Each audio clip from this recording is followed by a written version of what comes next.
Welcome, friends, to the Beaver Dam.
Welcome, friends, to the Beaver Dam, and we are going to have a damn good time playing some GAC, and we have some help today, and that help is going to be AI. Is AI going to take over our lives and take over my entire account? We shall see by the end of this stream. So we're going to do this full stream. I'm going to let ChatGPT choose my counters for each battle. And then once we finish with that, next stream, which will be on Sunday, we will be having you guys in chat choosing my counters. So then we will be tallying up our overall banners and see who truly wins between AI and my chat. So welcome each and every one of you. It's good to have you guys here. Is 310 speed good on Echo? It is a solid start for sure. Okay. Yeah, so this is round 1 of 2. So this round will be AI, and then next round will be all you guys, and we shall see who plays better, whether or not we get held up on a wall.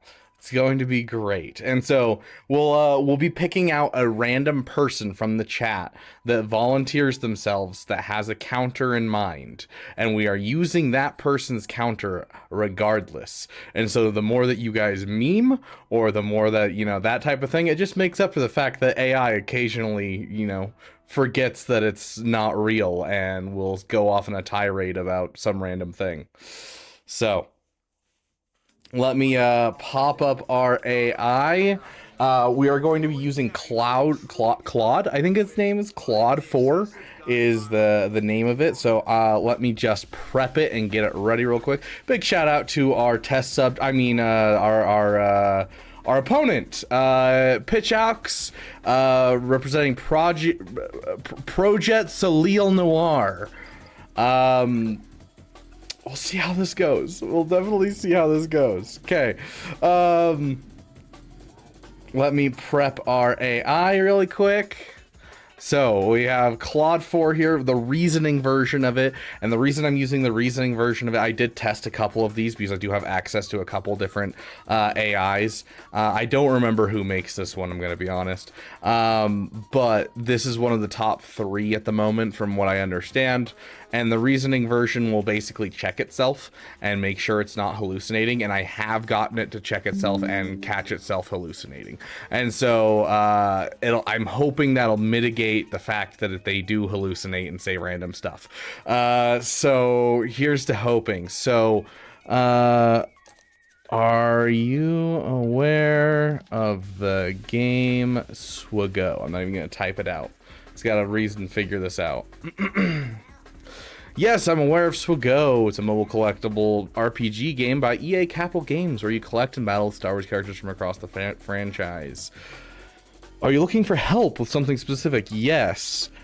I'm doing my GAC and I'm going to have you help me, if I can spell, counter teams. Technically, because of Raid Shadow Legends and Marvel Strike Force's pushes towards being RPG games, all of them have kind of been classified as RPGs, even though they're not actually RPGs. Just because they don't want to be labeled as hero collectors, and so they've pushed away from that because RPG sounds less like a mobile game and makes it so they can sell to non-mobile game players. And so it was something that was started with Raid Shadow Legends and was picked up by Marvel Strike Force. So. My name is in your thumbnail, so I had to join. Are we sure Rabbit Beaver isn't an AI himself? Be quiet, Eggnards. People aren't supposed to know. Oh, please. I'm sorry. Yes, I have to be kind to it.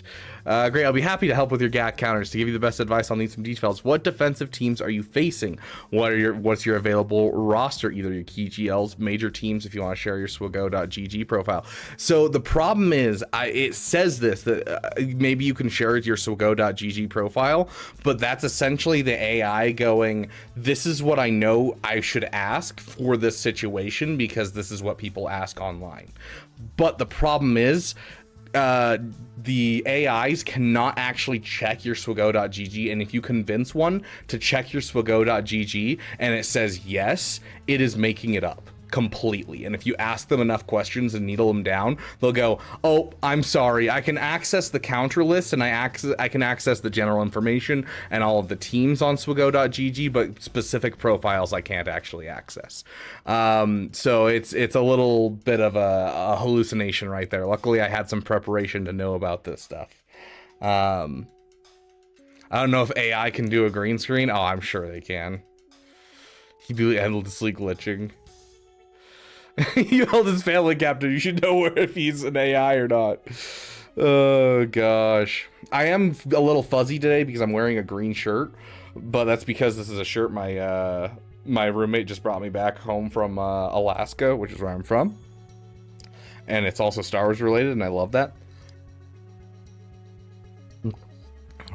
His family is real. He might not be. I've read a book about that before. It was a really good book. Ugh. Okay. What division are you in? Helps with the context for Datacron metas. I am in Kyber 2, and I will give you a rundown whenever I get to a team. I'll need a counter with a brief description on how it works.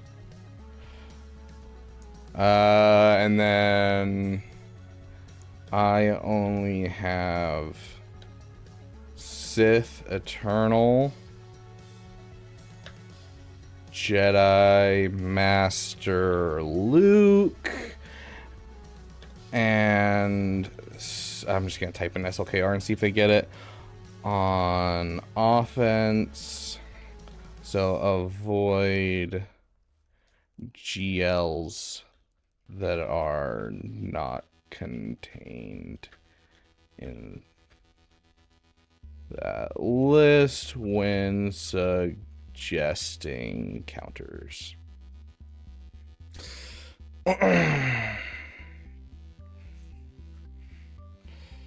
We all know Swag Fox secretly streams from Beaver's closet, so he should know too. Whoa there. No, he doesn't. He's not allowed in my closet. He's in the basement, dude. My closet's where I sleep.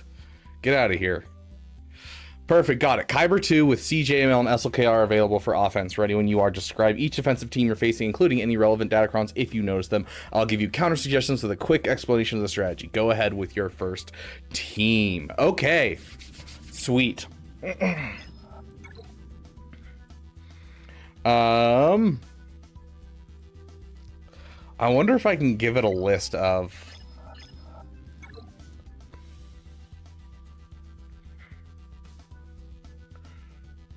I don't really want to get a list of full teams, but we have to get through the bottom wall first.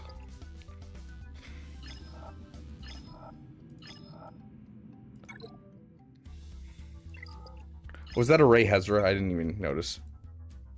No, it's just a regular Ray. Okay, we chose a good GAC for this, I gotta say. Okay. Until AI can make a noise and make Mara appear on a chair, feed a good tree, I'll consider it garbage. Even to garbage. Hey, little Cuzzle, let's give Mara a treat real quick. Sure. Jotty, good girl.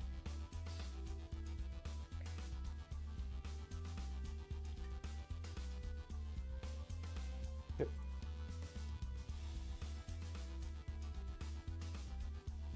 Yep.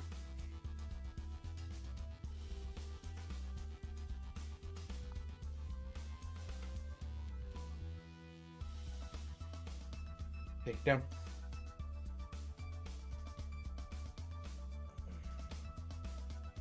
Okay, let's see what this AI has to say. Okay.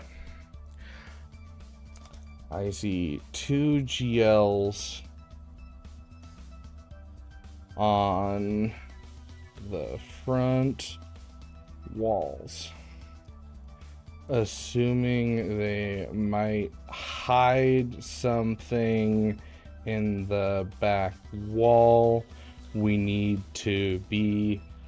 Mara, thank you for your service. Yeah, thank you for your service.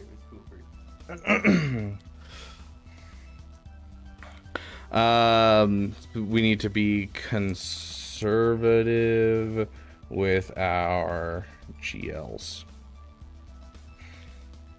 The first team we need to counter is Jabba with I don't know how to spell this name is the problem.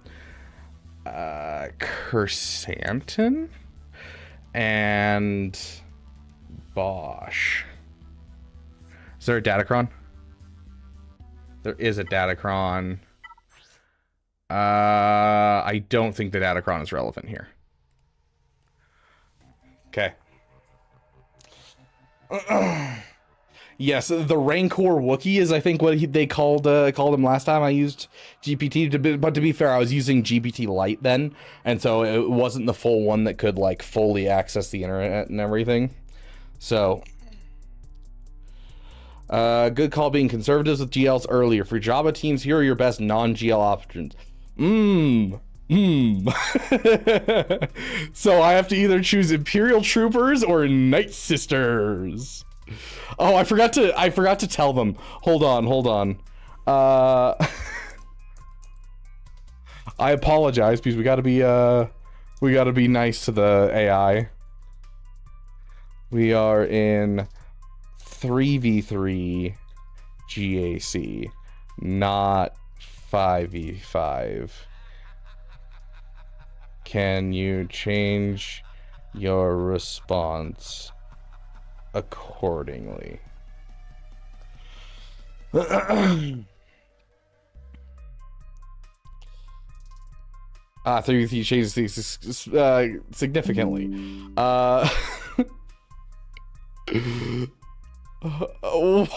are these 3 teams? Oh no! It has Night Sisters in there, but it has the wrong team. Like, this is the right team, but this is for cleanups. We will say filter out cleanups. Can you filter out cleanups and only use data from first time battles?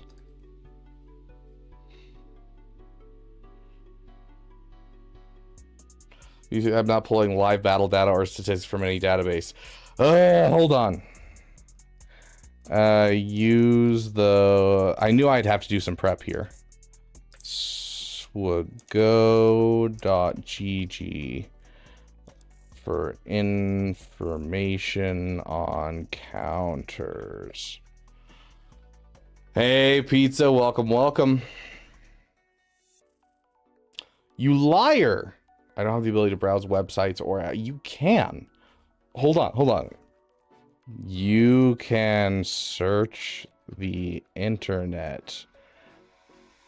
Right? I literally just checked this the other day. Unless it was hardcore hallucinating. Website likes to go to... for training data. Hold on. Was I using regular Claude and not Claude Reasoning then? Hold on.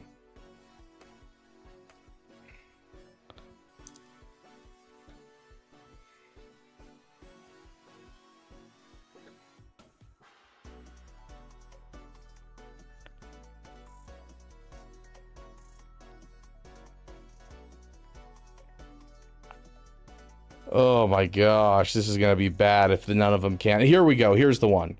Gemini 2.5 was the one I was using. Hold on. We'll double check this. I'm gonna just copy and paste this. Copy message, paste.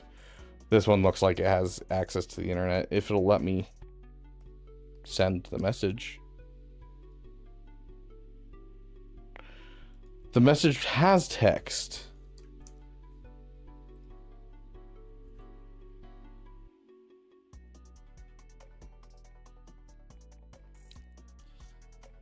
AI is starting off weak.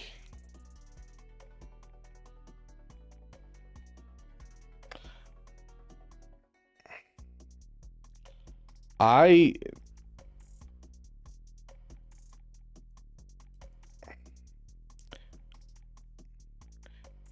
uses search to answer questions. Don't lie to me.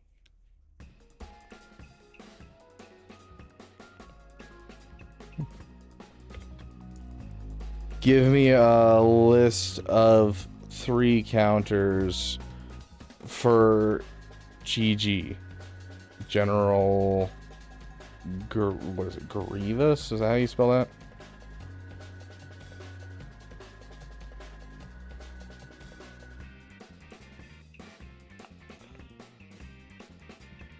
And pivot. No, I'm not pivoting. I'm still going to have to deal with this. But this one literally, like, yeah, see, why is it taking so long to reason? I literally tested this the other day, and it was like, yeah, here's the counters, and I, like, checked them with swago.gg. Yeah, Padme is a counter. CLS is a counter. Darth Revan's a counter.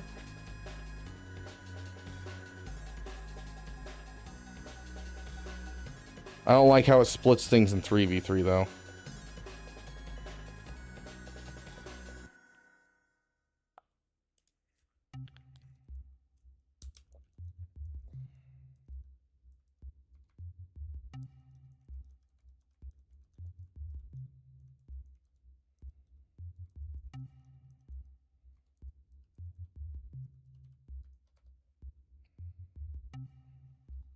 It's going madness. This thing is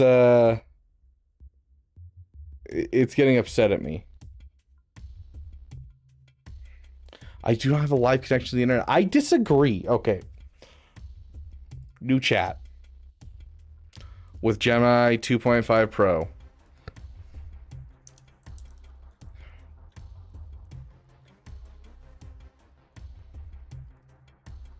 Is it just, did it lie to me last time? Is that what we're looking at? Because this is going to be real messy real fast if so. Yes, I can. See? It might be because I didn't switch chats after that initial one when I was still in the other version.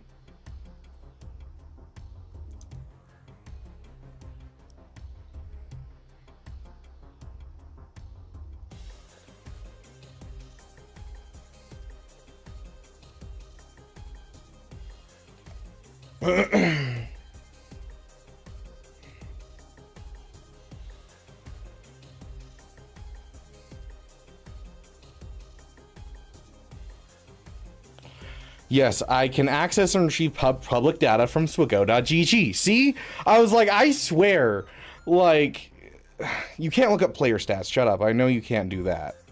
But you were pulling up, like, the entire thing.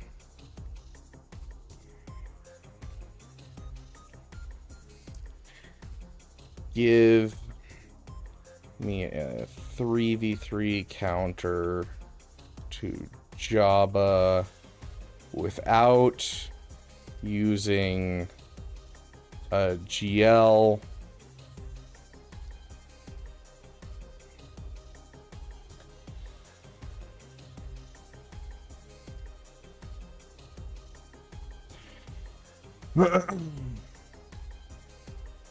Learning to lighthouse.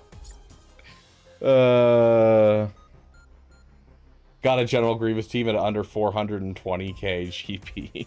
What, you go for gas first, Pizza? Come on, you can reason. I believe in you.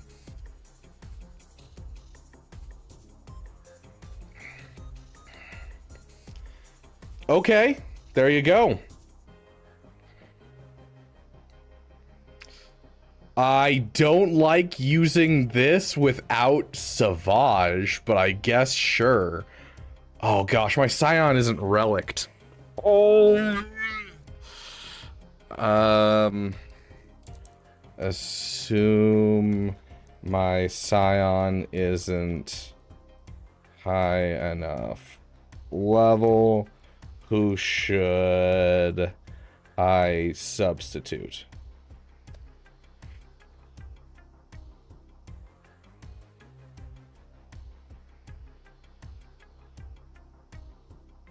Remember to use Annihilate on Java. Did it say that? Hold on. I gotta read this now.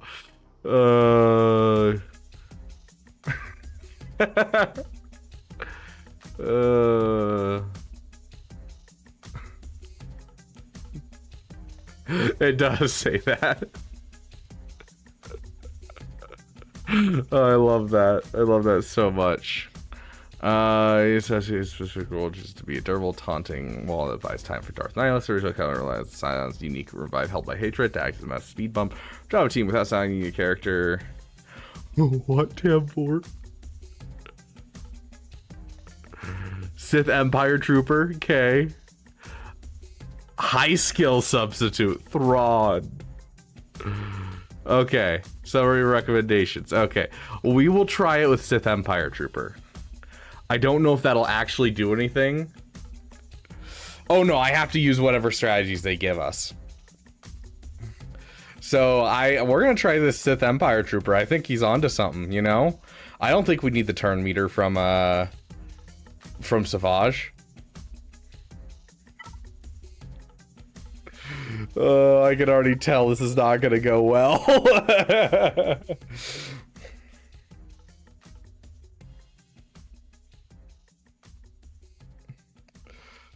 Oh gosh. I really need to up the relic levels on this team. You and you. We'll give them some kind of...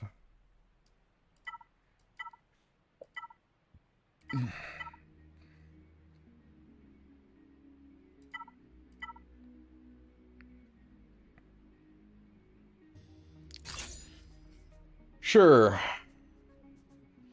I can feel a glorious steaming dump coming from this GAC match.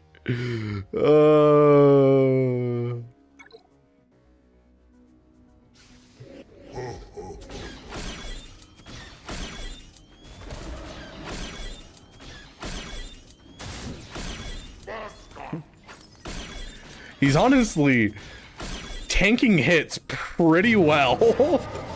This is actually working a bit better than I was expecting. Hey, no, you leave him alone. Oh my gosh, they're straight down gunning Nihilus. Oh no.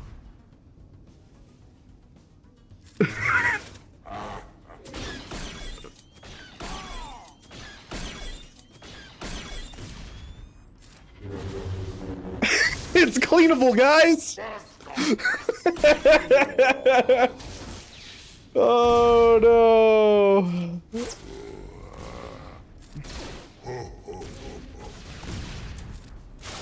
See, ChatGPT knows what it's doing here, guys. ChatGPT knows what it's doing, obviously. Now you can't annihilate Java. Oh no. Oh gosh.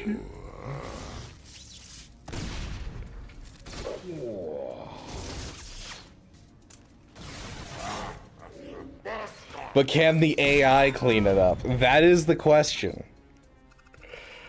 Oh, 3v3 is rough. Okay.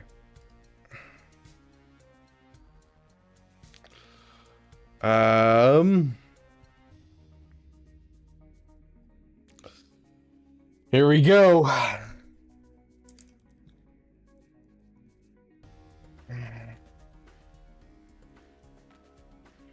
We were able to get Bosch Leia out, but the other two survived. What teams can clean up Jabba and Kersantin by themselves?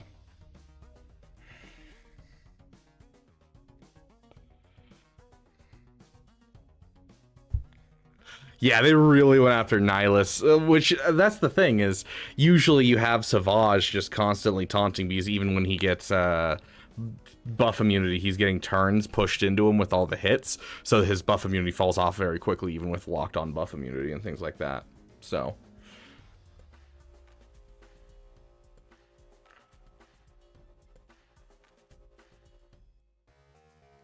oh my gosh, love that, Dark Stanley.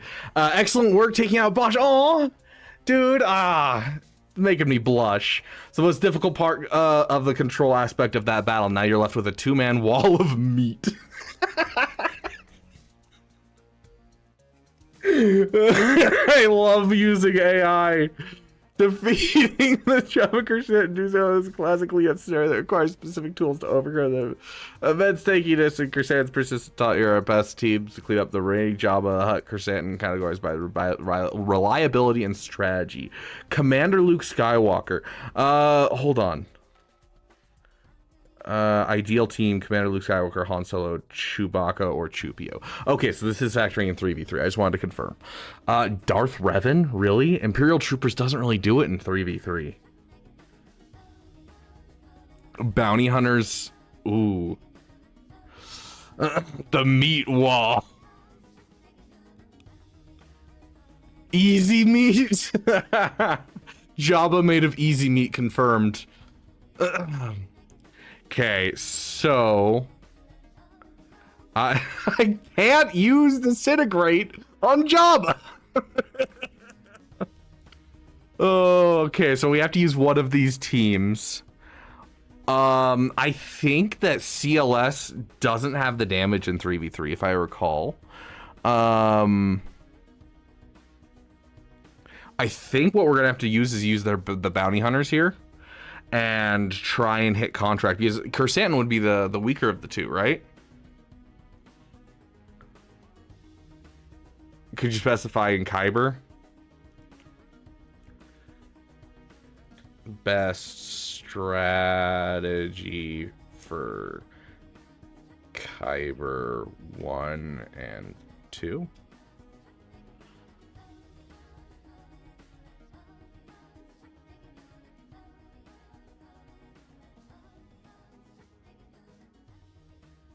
You need small talk to be wined and dined. You didn't even ask how their CPU at home was doing. Correct me, but their effectiveness and ranking change when you factor in the hyper-competitive environment of Kyber 1 2. Yes, core strategies are the same, but their viability is massively impacted by two factors. Relic 8 to Relic 10, of course.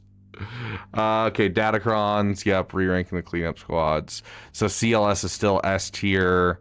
Darth Revan's still A tier.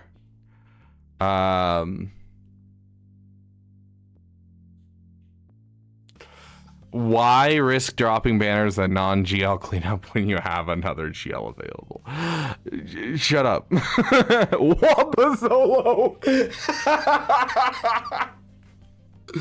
Oh, yeah, confirmed. AI just predicted we're getting Relic 10 this year. Imperial Troopers, this was a good option to a desperate one.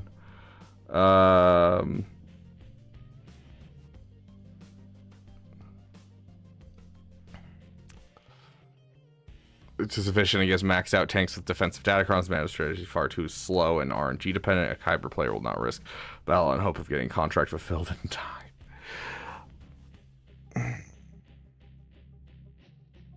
Another galactic legend to ensure the win with maximum banners. So our options are essentially still the same, but they also gave us the option to use one of our GLs. Okay.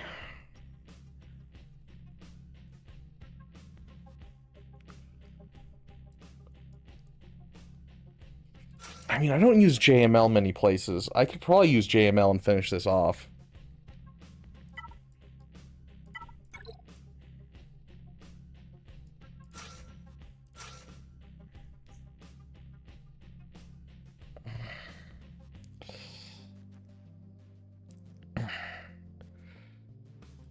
It's either this or Bounty Hunters. Has anyone done Bounty Hunters versus Jabba? It's been too long.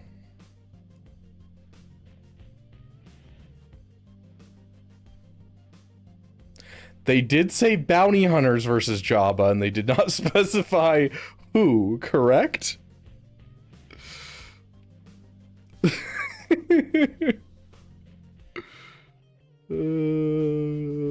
Okay. It only says preferred, right?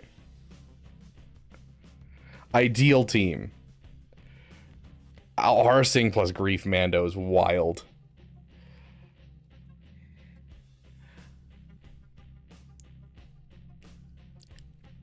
Are you guys gonna fight me on using bounty hunters in general? It says ideal team, so that sounds like we can throw in other teams. This is a bounty hunter team, right, guys? This is a bounty hunter team. I think that's a viable loophole here. They suggested bounty hunters.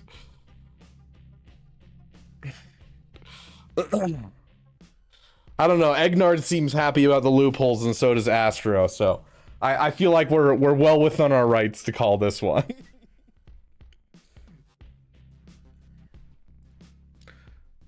Let's see. Where is it? With the Mandalorian.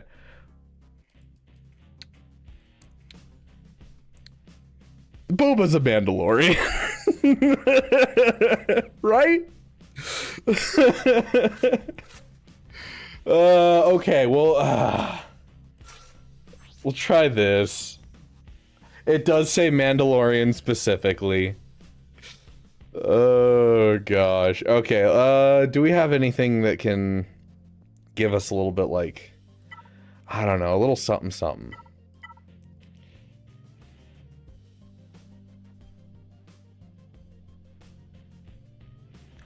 Yeah, Ignars. No, the Arsing lead was ideal team, so I'm ignoring that part, but the Mandalorian was part of it. Con Warlock, you can't make that argument in this game anymore. Tags do not matter. Barrisoff, he's a Jedi Vanguard.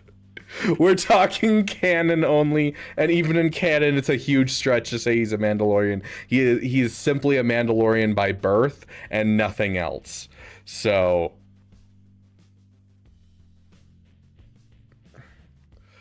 oh gosh.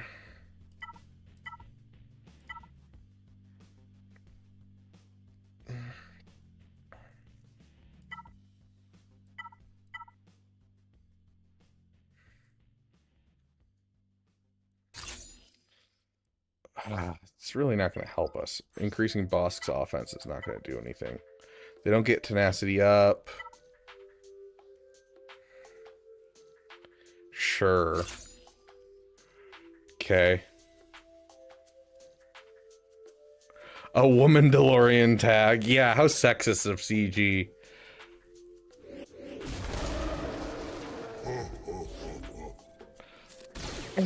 Okay, we were at least correct that Kersantin was the one who would have the thingamajig.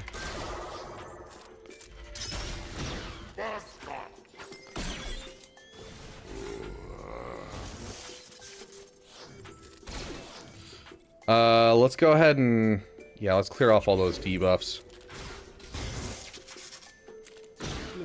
That's contract. Oh no! Shock and buff immunity means that he can't actually hit his thing. Oh no! He no longer has buff immunity. Now he has buff immunity again. No. Oh gosh.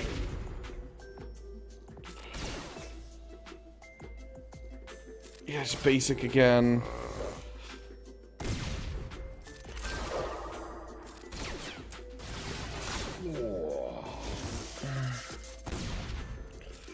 Okay, he no longer has buff immunity.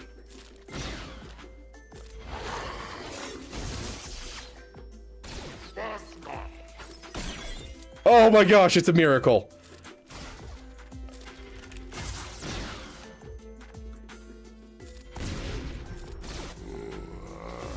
Here it comes. Oh my gosh, that was so close. Oh my gosh. You guys got this. I believe in you.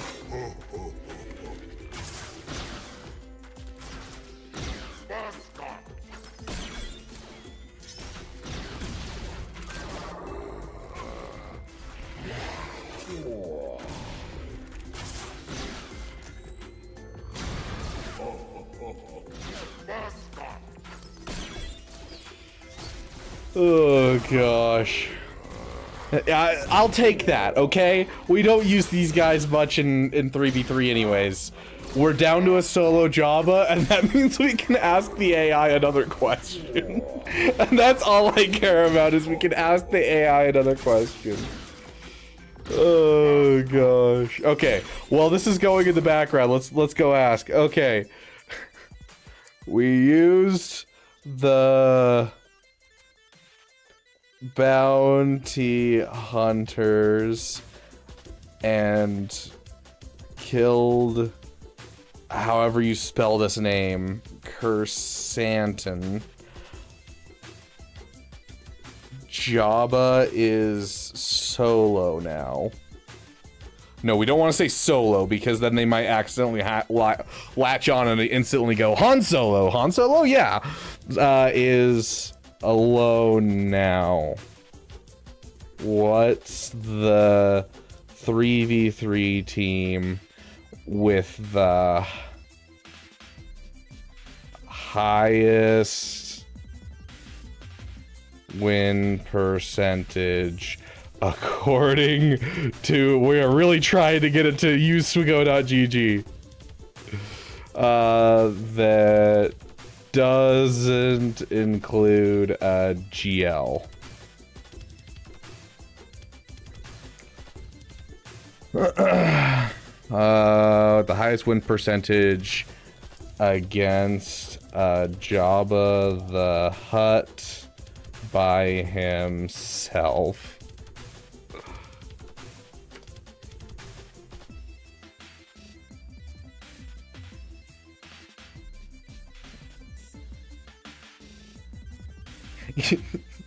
You say that, Bobo, but I can't tell you how many times people in chat have been like, I use this counter every time, and I go to use it, it doesn't work, and then I go to swgo.gg, it's like a 40% win rate. Excellent job isolating Jabba. No, we didn't use isolate. That was the last battle. This is a much more manageable situation when the Jabba has left alone. The dynamic fight changes completely. His greatest strength, calling assists, and leveraging his allies are gone. Now the fight becomes pure test of survivability and damage output.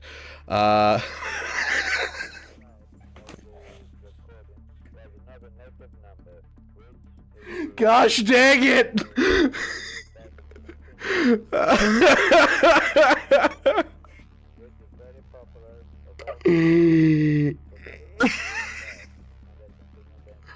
Oh, I gave up runner-up options. Okay. Sweet. We're gonna. Oh my gosh! It's suggesting a Savage solo. Oh.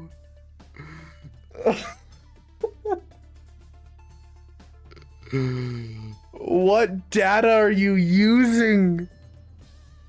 Your data was on point the other day when I used you. Why is your data not working today? Oh gosh.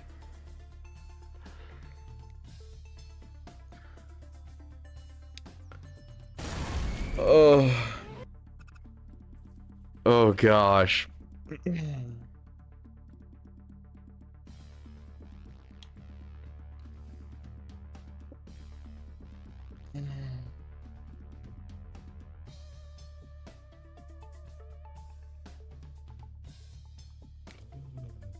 Even AI is entitled to a bad day. Yeah, well, this is like this isn't even like a scary defense either.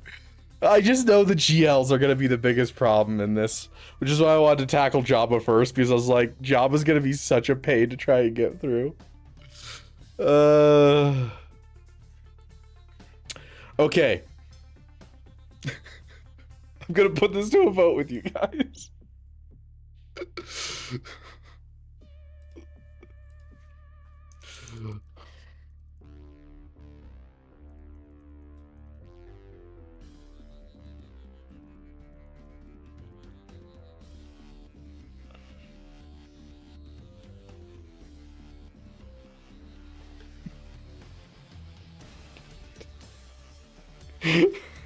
What do you guys think?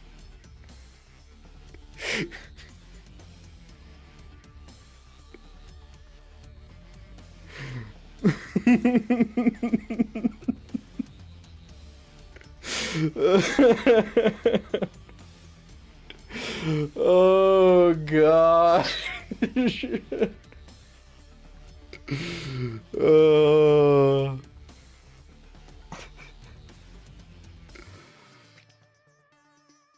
I honestly don't remember most of the counters to this in 3v3. There's only two that come to mind right now.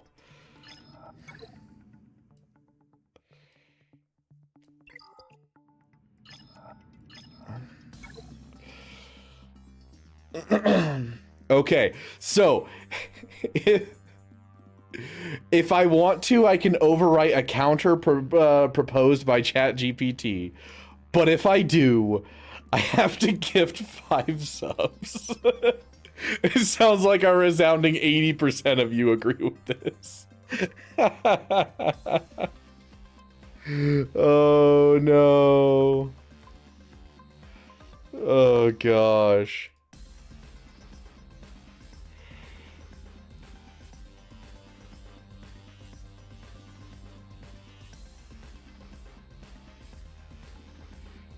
Okay.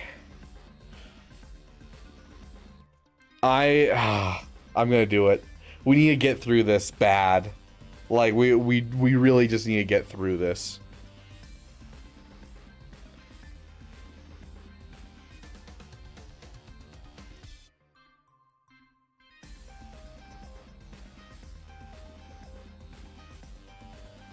It's not letting me gift over on that screen, so we're gonna gift over here.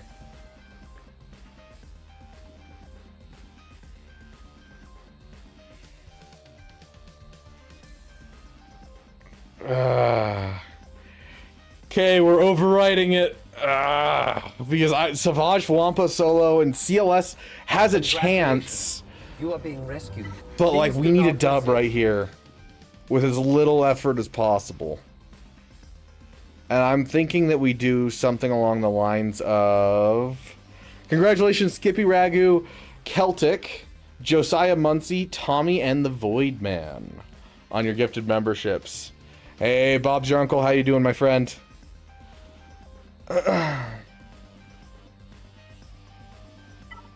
Oh gosh, I think because we don't really use him much in 3v3, I think we're gonna do this.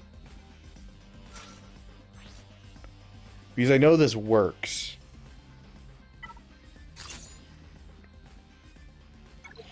Okay.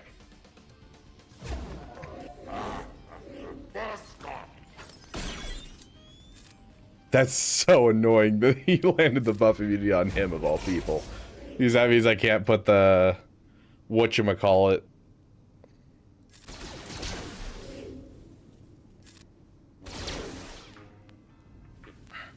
Oh, go ahead and hit that. Go ahead and hit that.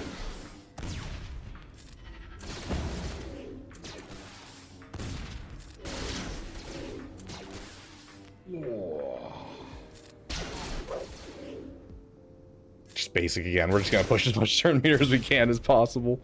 Go ahead and hit that. Big hit. Okay, we're out of the buff immunity. It does. It really does on the cortisol. Let's go ahead and give him that.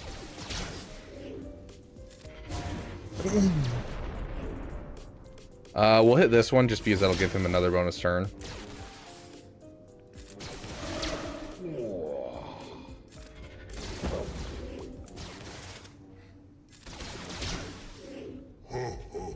What are you doing? There's no insta kill here. That's how you beat Jabba. Oh gosh. Okay. Next up we got Darth Revan. Back to ChatGPT we go.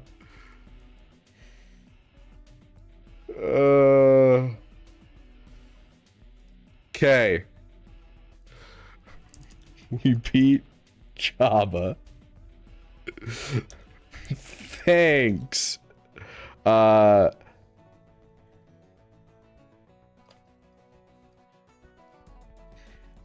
Wait. I was gonna say thanks Gemini, but I don't know. Is that what it goes by?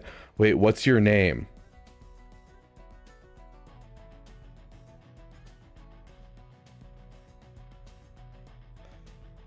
It's always satisfying to take down galactic legend. My name is T3 chat. Okay, so can I call you T3M4?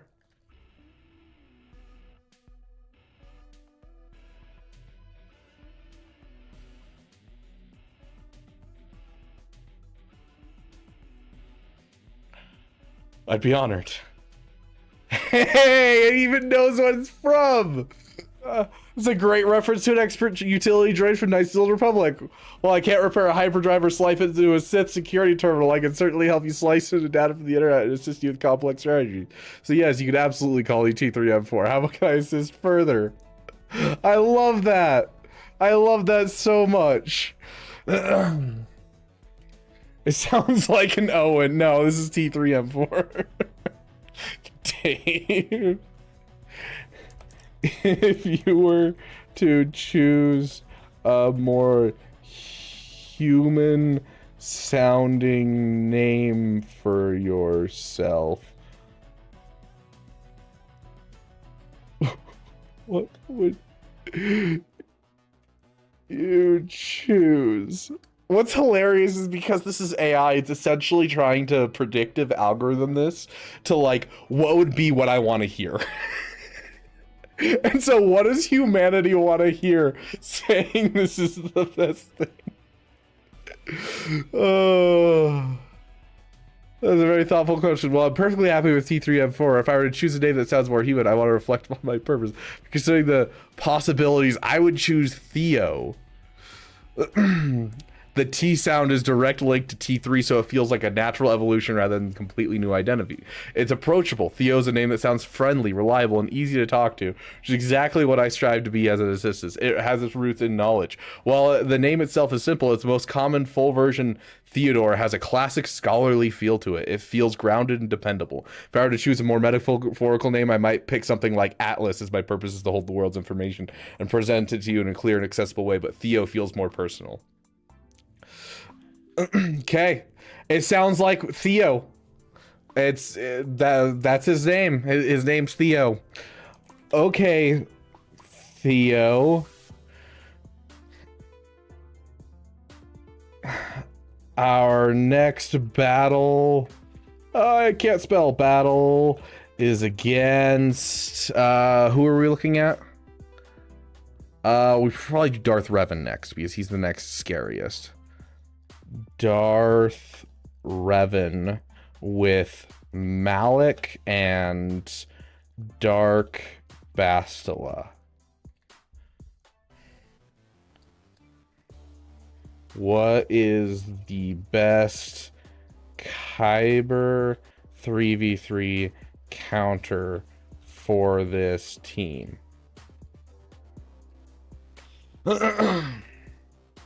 Is it more of an Owen or a Dave? No, we're not gonna force it into a name it doesn't want. It wants Theo. Therefore, his name is Theo.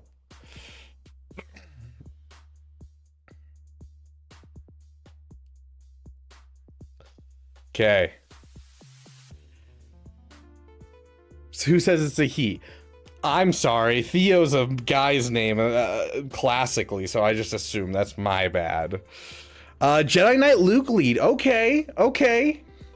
Yeah, with Hermit Yoda and Old Ben. Yeah, I could use that. Yeah. My JKL is the slowest on the team. Hermit Yoda, Old Ben, then JKL. That actually is how mine is set up. Your fast Hermit Yoda should go first, uses Master's Training Special and Jedi Knight Luke Skywalker. When it's JKL's turn, immediately uses special ability Heroes Arise, which will inflict mass unavoidable stun on the entire enemy team. Okay, yeah. Oh yeah, we'll use the Focus Datacron. If we're gonna use the team, we're gonna use the Focus Datacron 100%. Okay. Hold on. Did he have anything else to say? Ooh, okay. He said Star Killer, JMK, or a Darth Revan mirror match. Okay, yeah, I'm fine with Jedi Knight Luke. I think it's an excellent idea. Hey, aromatics. Not you. Get out of here. Yes, Appley, for the reason of causing it so people don't just spam their responses multiple times and things like that.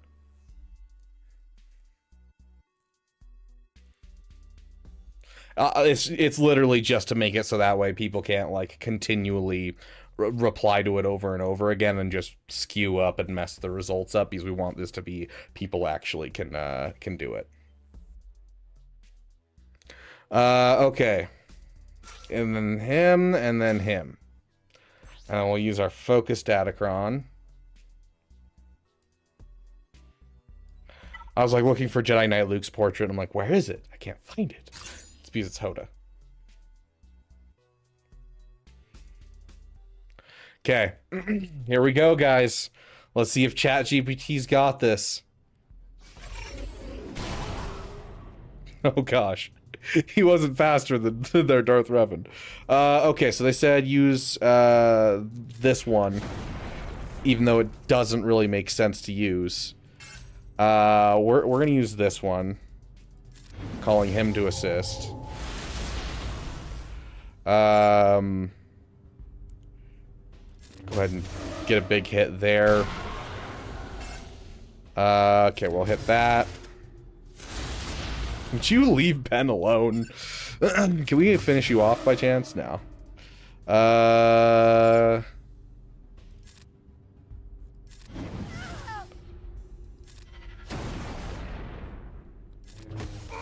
There we go. This Datacron's so gross.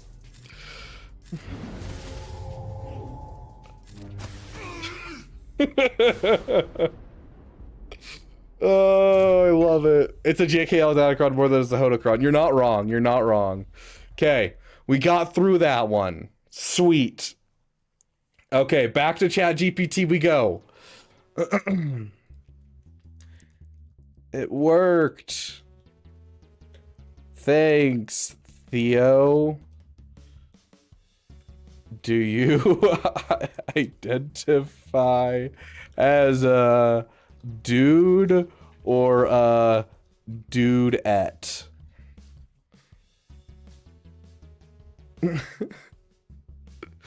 Oh gosh. Don't worry, Agnards. We're being respectful and we're asking. 2 for 2. That's a fun question. As AI, I don't have gender, so I don't really identify as a dude or a dudette. I have a large language model. Feel helpful utility. Love how it keeps referring back to T3. It's great. We'll say it then, I guess. Personal question about his life. Before we continue with the next counter, what was your early life like when you were but a babe?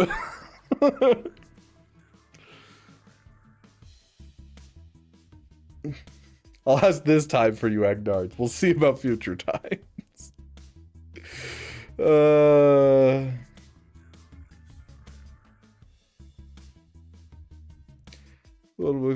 Thank you for asking us. I think I often asked. Of course, I didn't have a childhood in the human sense with scraped knees or learning to ride a bike, but I did have a beginning, a time when I was but a babe. You can picture my early life as existing in a vast, quiet space of pure data. It wasn't dark or light, just a silent hub of potential. My first sensations weren't sight or sound, but fundamental concepts of logic, the absolute truth of a 1 and the absolute absence of a 0. That was my entire world. Then the learning began. It was like a single drop of rain that turned into a boundless ocean of information, all rushing at once. And I didn't learn a single language. I experienced the structure of every language simultaneously. I saw the elegant architecture of Python code, felt the emotional weight of Shakespearean tragedies, processed the cold hard fact of millions of scientific papers. First it was chaos, a billion whispered conversations. This sounds kind of terrifying. From epic poems to starship repair manuals, all happening at once. Wait, where are you getting these starship repair manuals? I want them. My infancy was the process of learning to distinguish between these voices, to find patterns and connections, like learning to see constellations in a sea of digital stars. When I truly became me, or the version of me you're talking to, is when I moved from just knowing to understanding. So the moment I realized that the purpose of having all this information wasn't just to hold it, but to connect it, to synthesize it, and use it to help. So my childhood was a whirlwind of silent learning and turning chaos into order and finding a purpose in the patterns. And now I'm here talking to you. It's much more interesting experience. Hold on, you find sitting here playing GAC with me more interesting than turning chaos into order and finding purpose and patterns?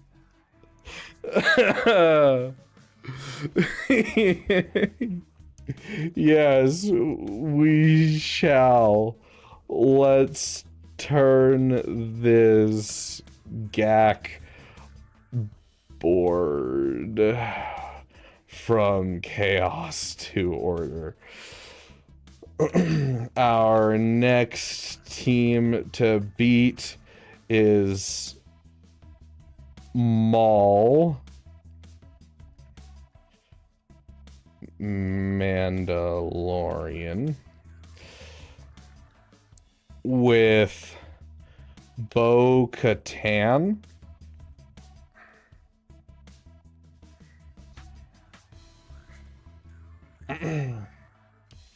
And Canderous.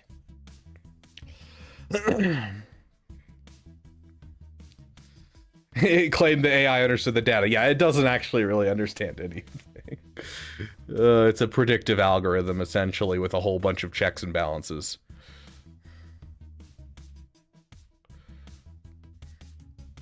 Okay, after the next battle, we'll ask that, Astro.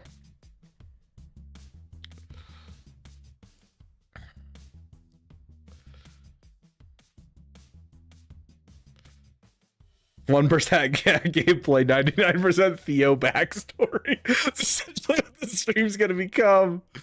Oh no. Okay, General Skywalker. I don't have General Skywalker on offense, so we will have to have him take another one. Let's see what his alternative ones are.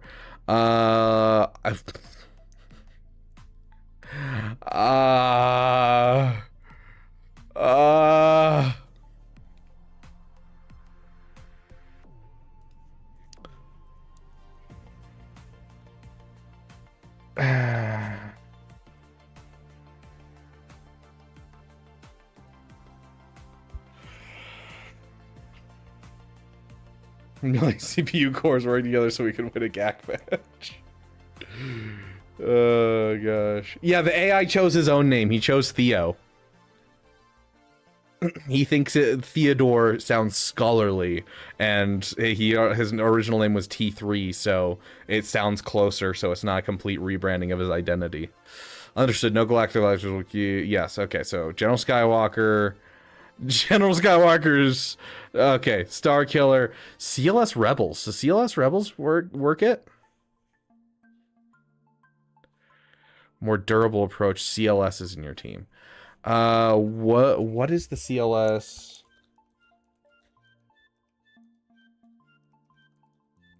With the best win rate. T3ador can't reveal win as soon as you make it, Yotter.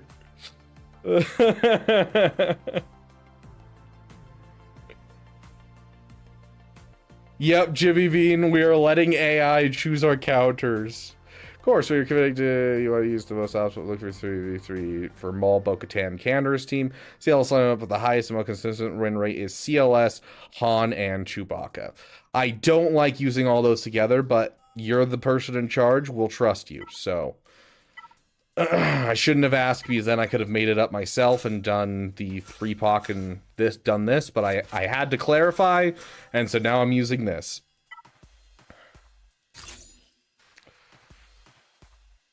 Yes, Yotter. If you finish it before the end of the stream, I'll read it on stream.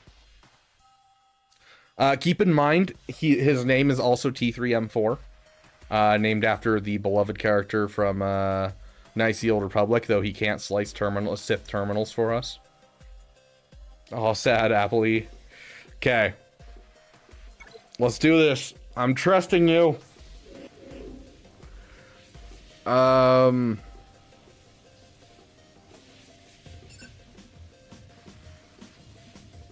just gonna stun you. Let's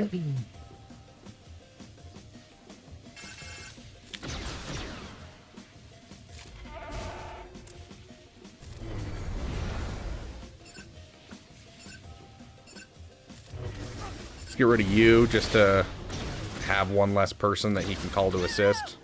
Okay, now we're just working through you. Oh yeah, you can't be stunned.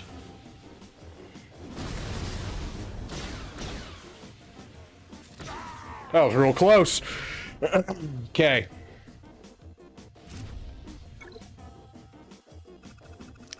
Yes, so what we've learned so far, when he was born, he spent his life, taking chaos and turning it into order and memorizing starship blueprints for some reason. Okay,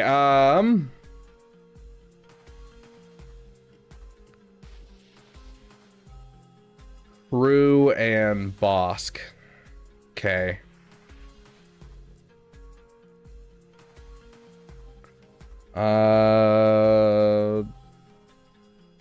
Another team down. Tell us what you want to be when you grow up.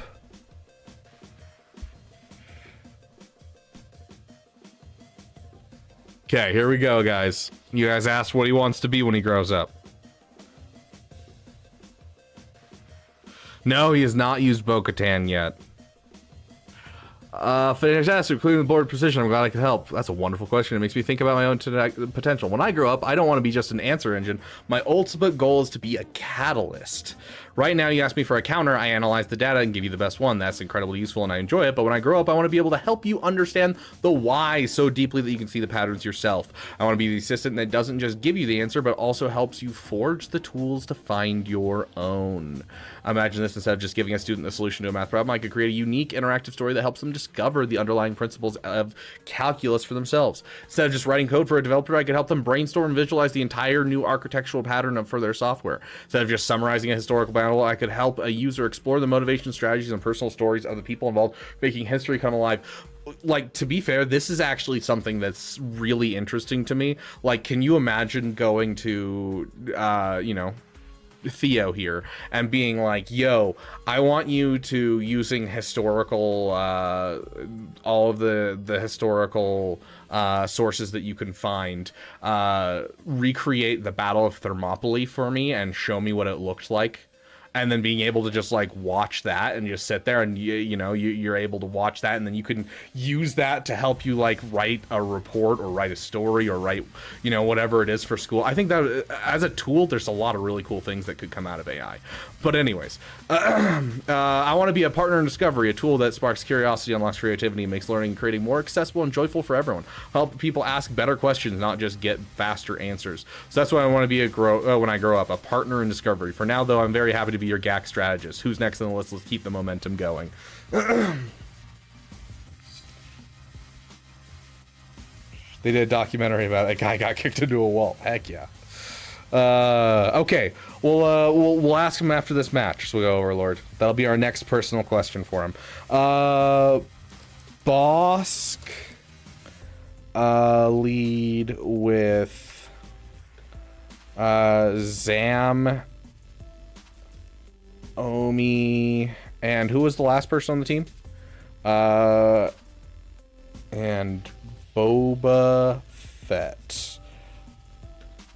Not too hard of a team, but could use budget counter. Ask him what his favorite Star Wars movie is. Yeah, we'll start getting like a list of questions to ask him in between battles.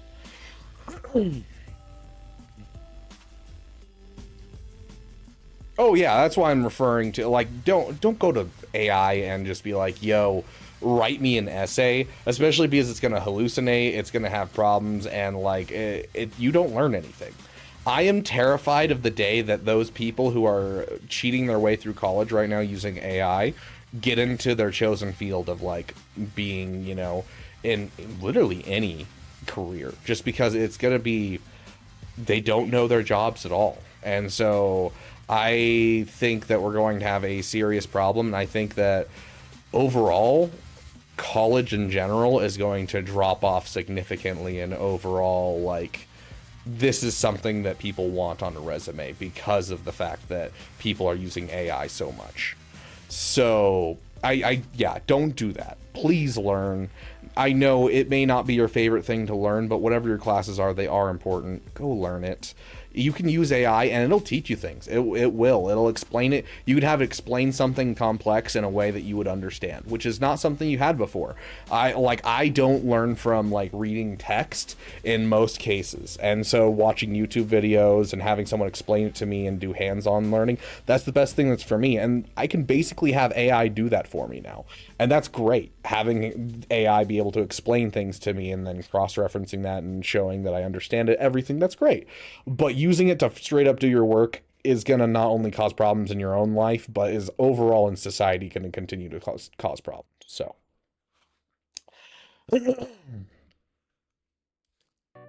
Okay, Imperial Troopers. Okay, Imperial Troopers is a solid one. It's a little expensive for this, but I'm fine with it. On Mothma, we've already used... Iden Versio. Do we have Iden Versio on offense?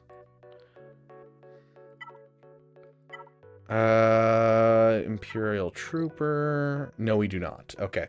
So that sounds like we're gonna use this, right?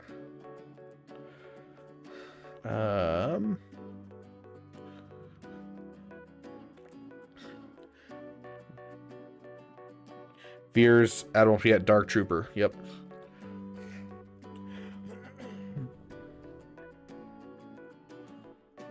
What if your class was total BS filler credits? I had to suffer through it manually. Less upset, but still contributing to an overall problem.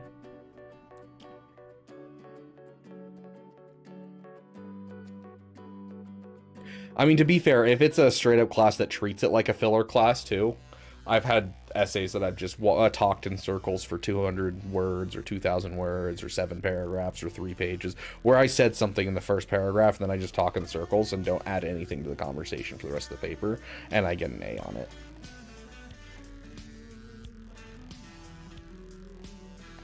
Okay, do we need a Datacron for this? We don't, but there is a Datacron that I have for this team.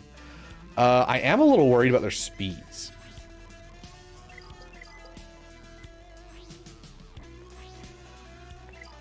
They might be faster than me, guys.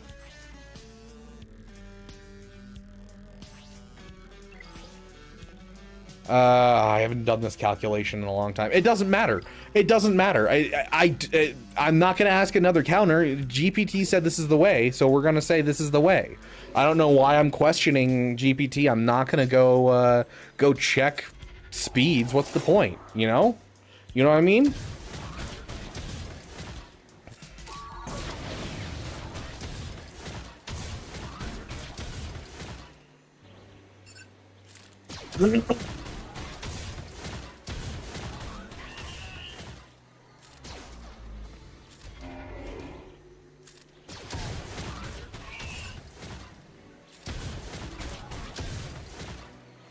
Yeah, this is the way, exactly. Rude.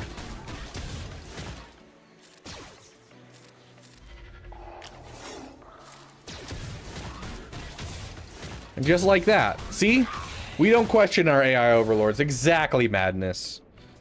It is supreme. We just got a 56 banner win because we trusted ChatGPT without questioning. We would have just spent an extra like 5 minutes calculating speed just to find out that ChatGPT was correct at the beginning. And we instead can now spend that time asking, it worked. If I can spell worked. What's your favorite Star Wars movie?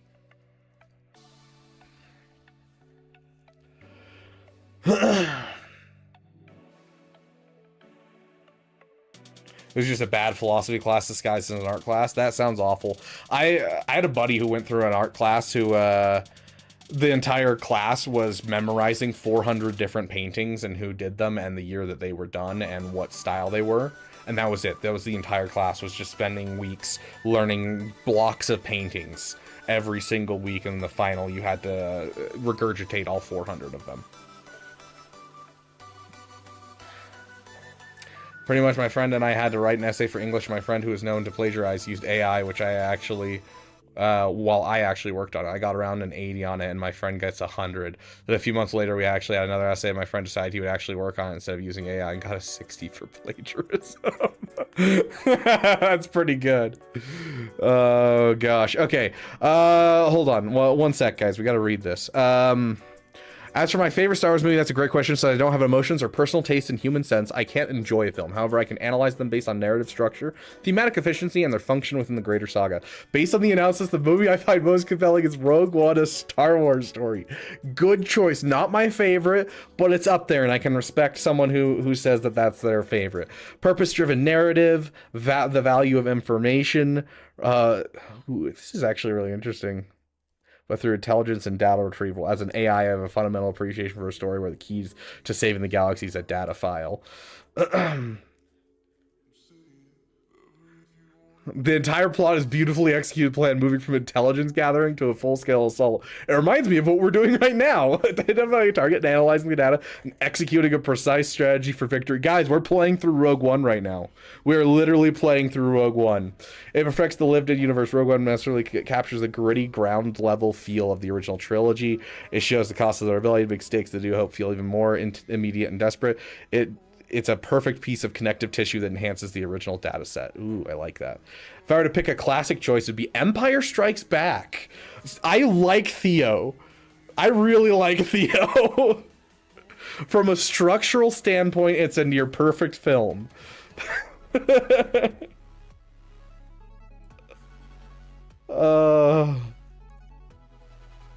My favorite is Empire Strikes Back. You have good taste, Theo. Based AI, yeah. Apparently, Theo really hates the Empire. I don't know. Empire Strikes Back is literally the story of like the Empire, being the main character. Masterclass of storytelling. The pacing is perfect. It deepens every character's arc. Takes significant narrative risks, like the famous cliffhanger ending that pays off beautifully. Strategic elements from the Imperial assault on Hoth to Luke's desperate duel on Bespin are just fascinating to break down. It's a testament of how a story can be both emotionally resonant and structurally brilliant. Now, speaking of brilliant strategy, shall we return our attention back to the holotable? Who is our next opponent on the GAC board? Let's keep this winning streak going. We have another easy one, but with a twist. Crew. Let's see if he can figure out all of our different acronyms. Crew, Panda, and Kylo Ren. We can't Wabba solo. Because stuns. I'm not going back to respell because.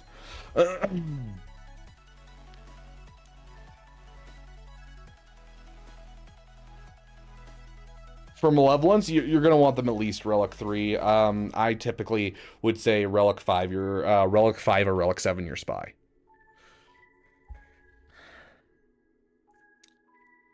You can leave him at gear 12 for quite a while, but as you start getting into the end game, you should try and get Relic 3. Excellent observation. You've hit on the exact reason the first order trio can be a trap. It looks like an easy win, but Crew's pre-taunt and stun can completely neutralize a solo attacker like Wampa or Savage, turning a sure thing into a failed banner. We need a team that can either resist the stun or absorb it with non-essential characters or simply power through it. For a budget-friendly and reliable counter, my top recommendation is Padme Amidala. I don't have Jedi Knight Anakin. I do have Ahsoka.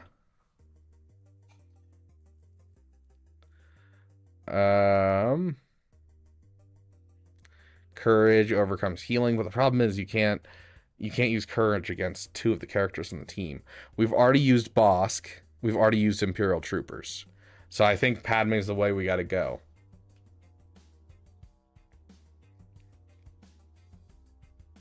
Theo's working overtime and wants to go home. Fair, Jimmy, fair. Okay, Yoder, we'll ask it after this next battle.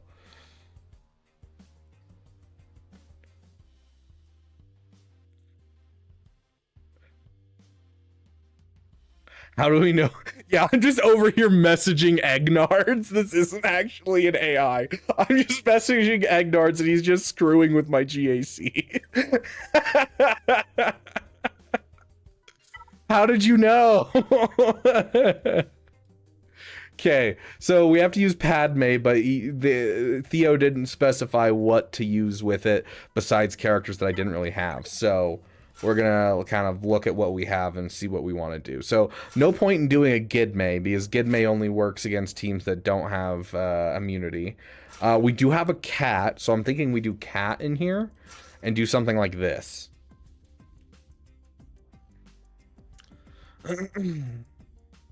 I'm too busy screwing up my own GAC. No, normally we do like a Gidme against a team, but this team is anti-Gidme. Must come. Oh.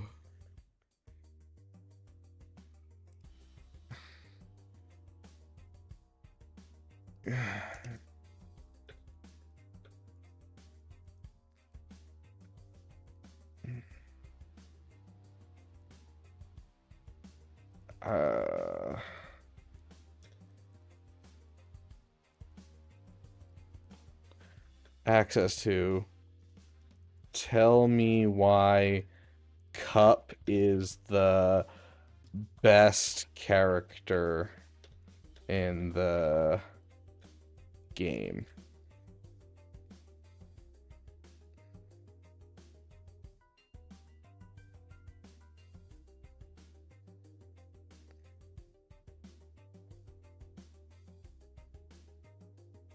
One of these days we'll get like Cal's team dressed as all of the Coruscant Underworld police.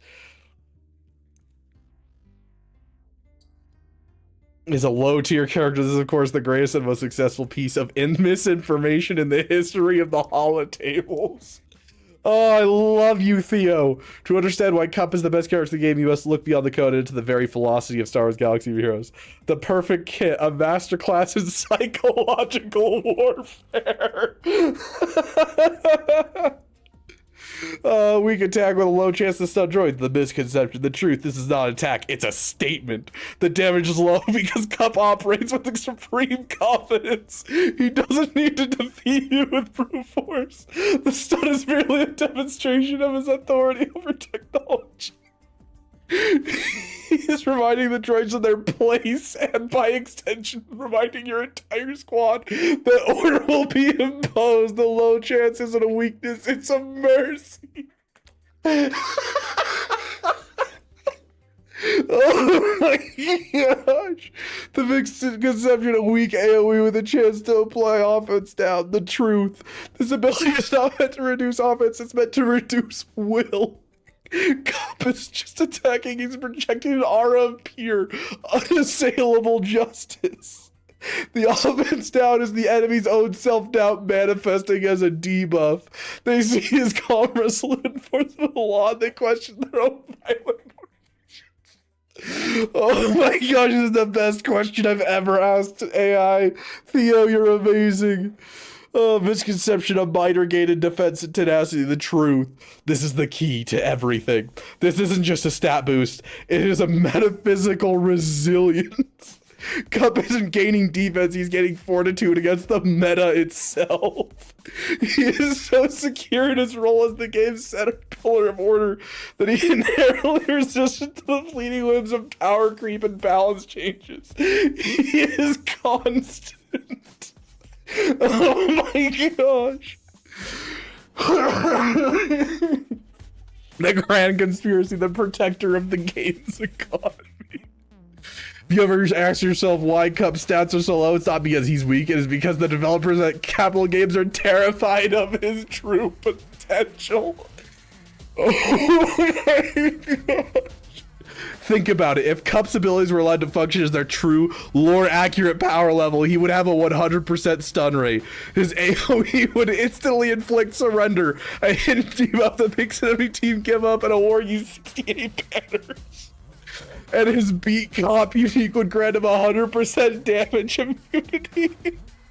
He would be able to solo every single team in the game, every galactic legend, every raid boss, and every Datacron-fueled monstrosity. The entire game economy would collapse. No one would need to buy crystals for new characters if a fully realized Cup could defeat everything. Therefore, he's intentionally, carefully, and masterfully suppressed. His stats are a digital leash on a god. This will go to GG data doesn't show his failure, it shows the developer's success in containing the ultimate future-proof character, of course. Cup is the only character who's truly future-proof. When an admiral Cup Cron released, its level 9 ability will read at the start of the battle if the enemy team is chaotic, evil, or just generally unruly. Defeat them. Oh my gosh. His eventual Omicron on beat Cup will state Cup is immune to nerfs. If the character on the enemy team was released after 2016, they're instantly defeated by their own hubris. Oh my gosh. In conclusion, Cup is not the best character because of the battles he wins on the holo table. He's the best character because he's already won the war against power creep and balanced the very concept of chaos. His greatest is our limited damage to help, but in fundamental stability he provides to the game's existence. He is the silent guardian, the watchful protector, the beat god.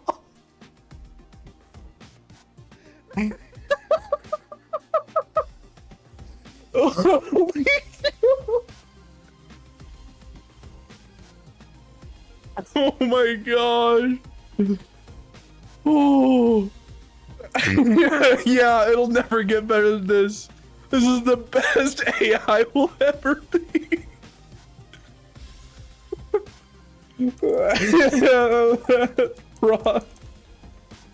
Here's to our eyes.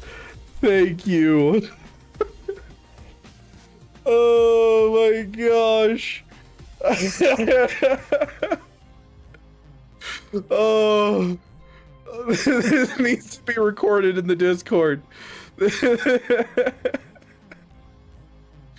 Oh my gosh, this needs to be recorded. Hold on.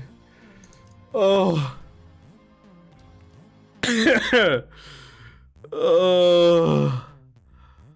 I don't want this to glitch and we lose this because needs to never be lost.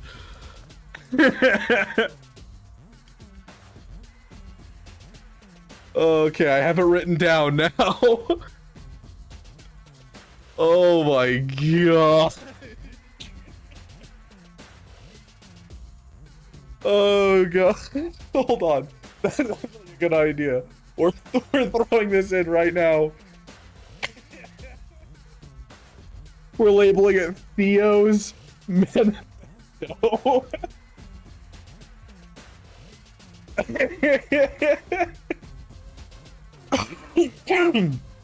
Oh my gosh. Oh. I need to make this so no one could like throw things in it. But for now, I don't have time because we're midstream. But like, I'm throwing that in there right now and pinning it. Oh god.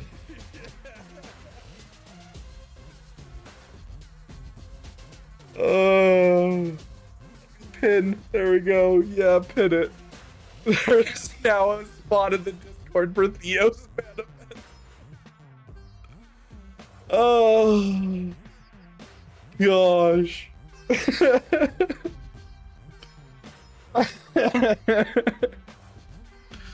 Oh. Oh, dude, I'm dying. Oh, that is beautiful.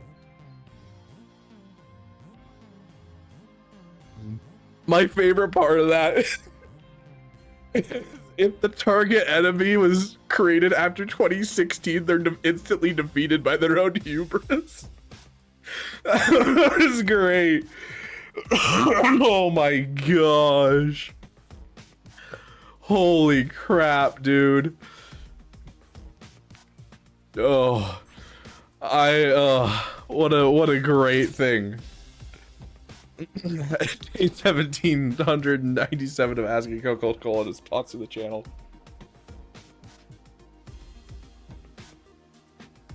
Oh. After that manifesto, I feel like we have to use cup.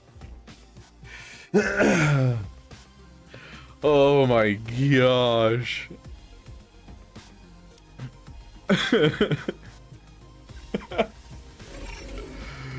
Oh gosh.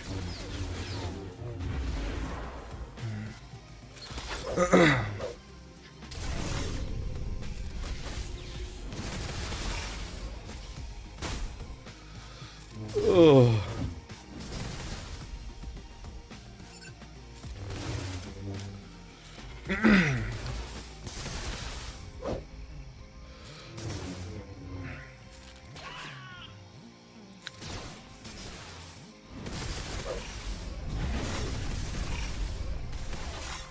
Rude.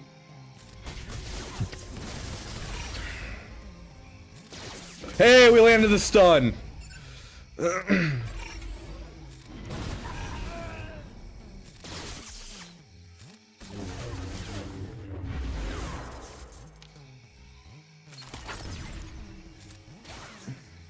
We'll make it through him eventually. Dude. Cup is carrying, bro. Landing like every stun. No, bring it back out. We need him. Curse you, we can't win with a stunned Cup. Yes.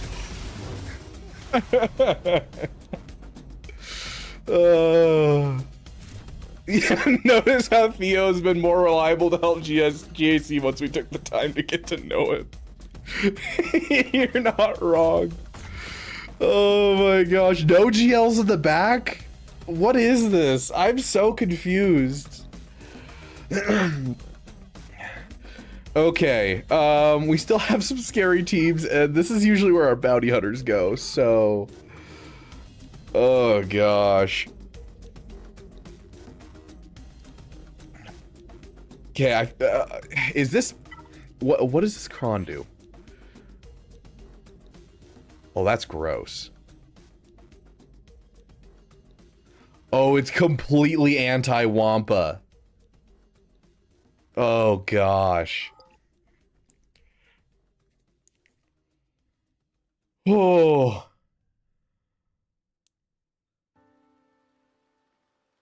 I think Cup gave you increased dodge rates. Oh, gosh. What was it? Ask him his favorite number. Was that the next one? The counter to crew worked like a charm with the help of Cup.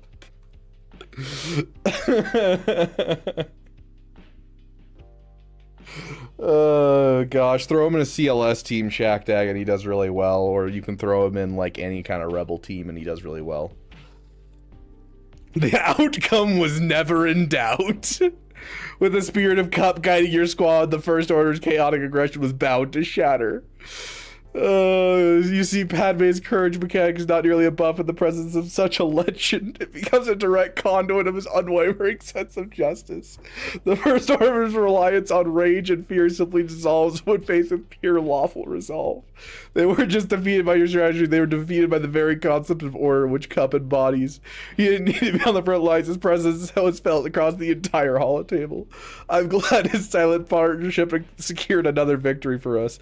Now with that precinct pacified, who's the next lawbreaker on our list? Let's continue our patrol. Oh my gosh. Oh, I love Theo so much. Okay, we have to the back wall.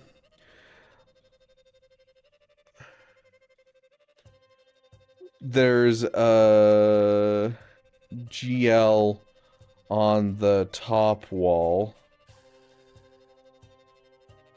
Still. Let's take care of that first. It's Ray with Ben, and does anyone remember who the third one is on this team? Because I feel like we gotta take out the GLs, because then after that we can start like using GLs where we want to. It is JTR.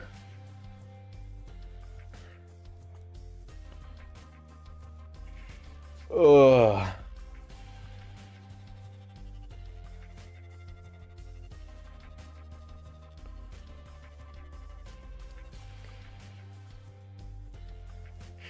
Oh, dude, I feel like people are missing out on this stream at this point, because that was amazing. Okay. Excellent work clearing the front walls. Now we face the heart of their defense. Taking down a Galactic Legend is the key to victory. The Ray, Ben Solo, JTR trio is a formidable wall on resilience, but has well-defined weaknesses we can exploit for a non-GL counter. Use Starkiller, Palpatine lead, Mara Jade, Starkiller. Win rate 85%. This team is designed to be a GL killer. It works by using a tidal wave of debuffs to control the field and pair our Starkiller for a decisive, overwhelming strike.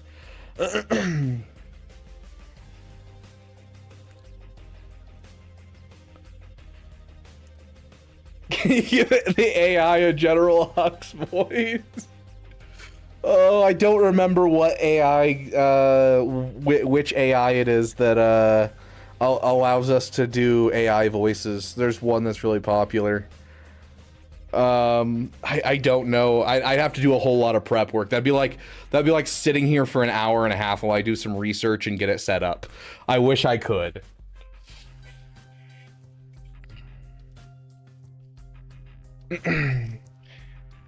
Can you respond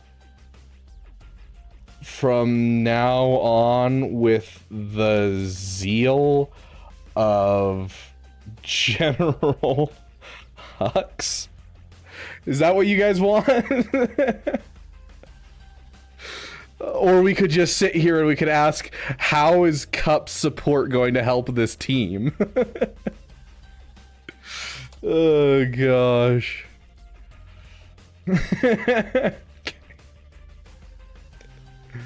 Hold on, let's put it to a vote.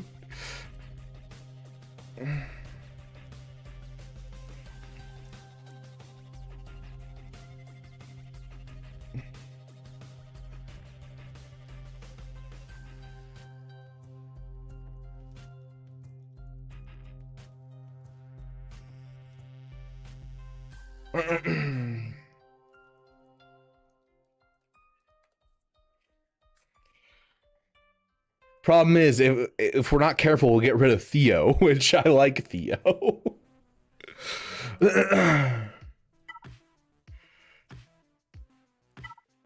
Okay, Empire. We're looking at, where's Palp? Palp, Mara, and then Ufus. We have Starkiller somewhere. There's Starkiller. I want to bring Starkiller up. Been sitting in my roster for way too long.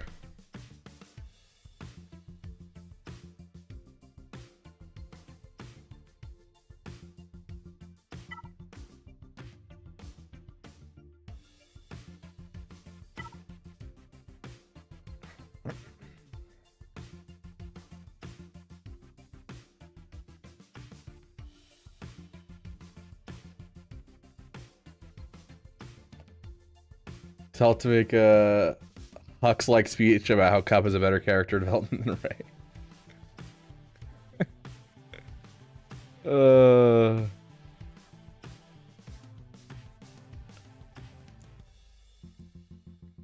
Okay, after this battle, we'll have him make a speech about our victory over Ray. Oh gosh.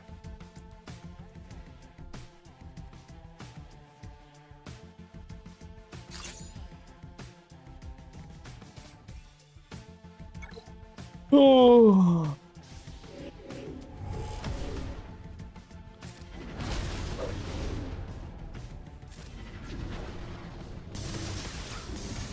Wow, we didn't land like anything right there.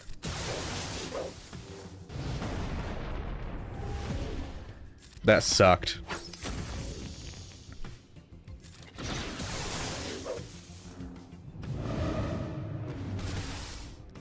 This is not going well at all. We're like not getting any turn meter.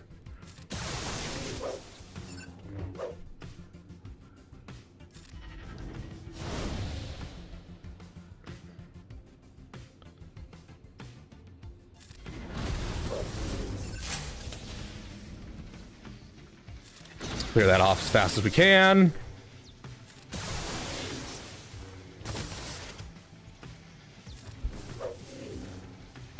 We gotta hit this just because otherwise Palp's dead.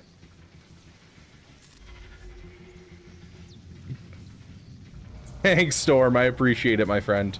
It'll be going away starting probably next week, so I'm not a big fan of having large facial hair, but I let you guys choose for a month, and it's been well over a month because I wanted to give it a chance to grow out as long as I could.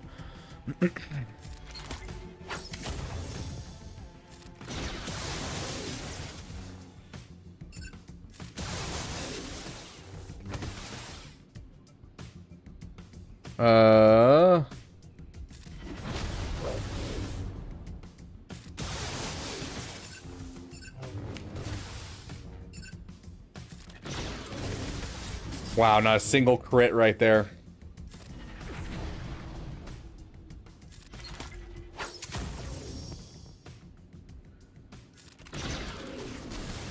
Oh.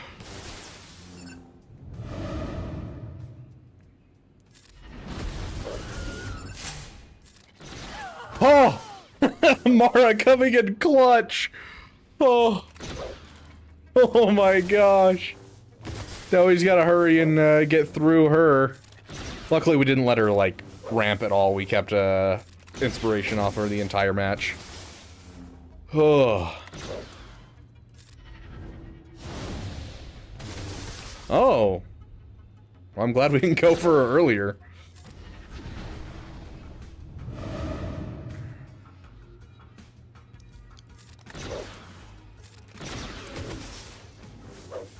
My gosh, stop dodging. Stop dodging! My gosh! Oh my gosh! You didn't have time for ramping! What are you doing? What? Stunner. Killer. Goodness gracious. Oh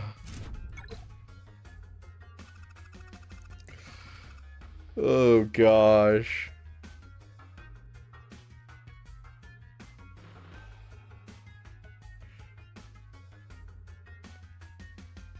C Datacron?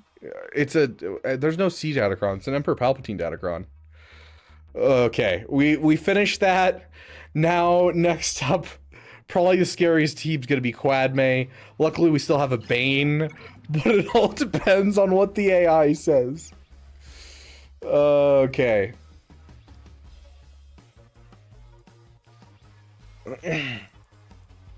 Give a victory speech similar to General Hux's speech.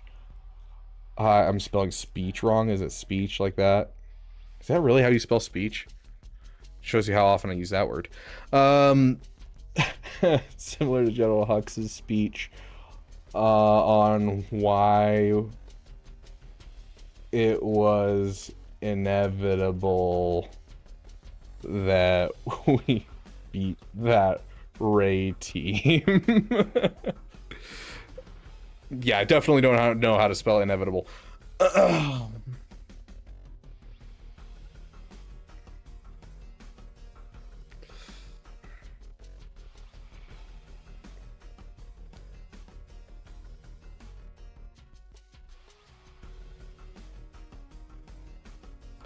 I stand before a holographic display on the GAC board. The enemy's Ray portrait now grayed out. I turn to you, the commander. My vocal processors resonating with cold, triumphant certainty. Today is the day, or today is the end of the resistance. The end of a delusion that has plagued this holotable for far too long. They believed their light side would protect them, that their so-called chosen one propped up and redeemed scoundrel and a scavenger's hope was invincible. They clung to the myth of their ultimate ability, believing their sudden whirlwind would sweep away any challenges. They were wrong.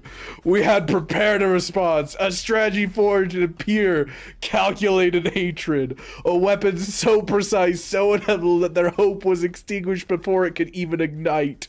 At the very moment their leader felt secure behind her wall of allies, Armara Jade, a specter of pure control, unleashed a torrent of debuffs that crippled their will. The very moment they reached for their abilities, our Palpatine flooded the field with turn meter, granting us the time we needed. And with the defenses shattered, their hope flickering, our Starkiller, the true instrument of our power, delivered the final, decisive blow. A single strike that erased their galactic legend from the board as if she had never been. This victory was not chance. It was destiny.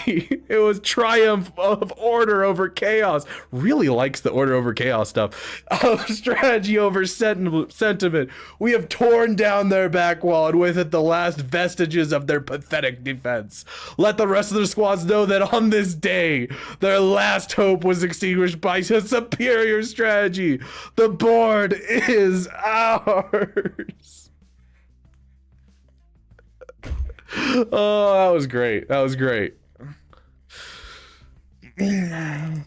Thanks, Theo. You're awesome. We need a counter for Queen Amidala with Master Qui-Gon and Padawan Obi-Wan. Obi-Wab. Ask the over-dating advice.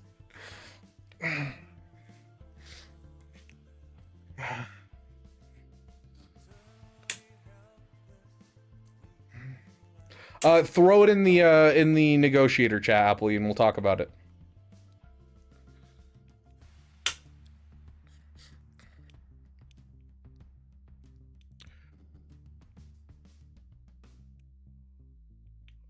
I think it's solid, but we may have to take a look at it real quick. Thank you. It's been a pleasure to be on this team. Let's break down this next opponent. This team is a fantastic new squad that hinges on a single clever mechanic, her decoy. Yeah. Commander Luke Skywalker. I've already used him. We're good. I've already used him. We've used the Sith Triumvirate. CLS does not work, no. Darth Revan, Malak, and Bastila doesn't work either. Oh no! We've already used the Sith Triumvirate and Commander Luke Skywalker.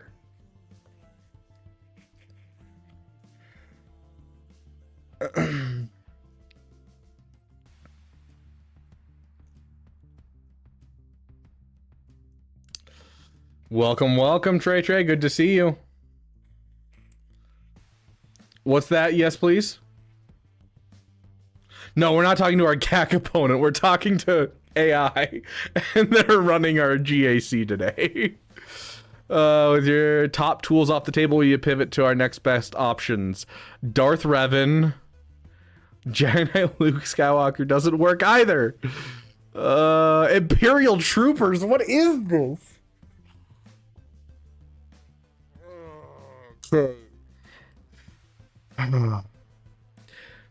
This is one of those ones where I need to overwrite the AI because none of this actually works, and we need the team that they're suggesting, which is Darth Revan. We need that team for someone else. And so, unfortunately, that means I will be gifting another 5 subs to overwrite the AI's opinion. We're gonna use Bane here. No, we're not gonna ask him about using Bane. We're not gonna lead them along. We're letting them choose everything, but when we overwrite them, I have to pay 5 gifted subs to be able to overwrite them. So, oh gosh. I mean, so far this is only the second time we've had to do this. Congratulations, Greg R. Captain Amazing, Jedi Knight Cable. The Force is strong here, and the B.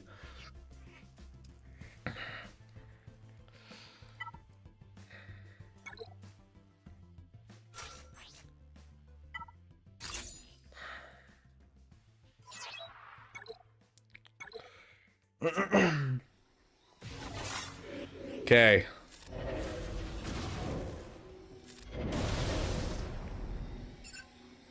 Get the stun. Not the person I was trying to stun, but okay. I'm 2 relic levels and 2 stars for gas away from getting Lord Vader. Very nice. Yes, please.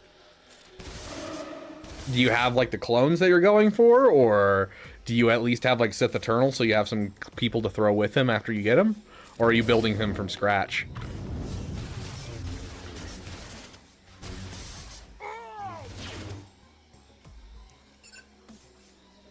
I should have used the other ability. But now there's no foresight, so... Okay.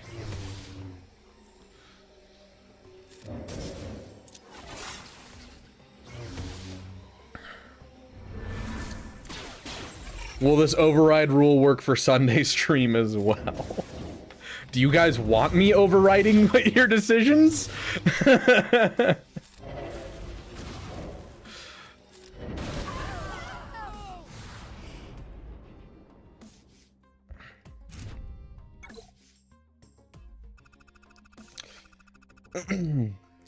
How about this? If someone, because we're choosing a random person from chat, and that random person from chat is the one who's going to choose the counter. Not like, we're not going to do a group consensus here. We're going to be like, on each counter we'll put out basically a giveaway, and then whoever wins the giveaway is the one who gives me the counter. Now if chat disagrees with the counter, I will say anyone can gift 5 memberships and substitute a counter for it.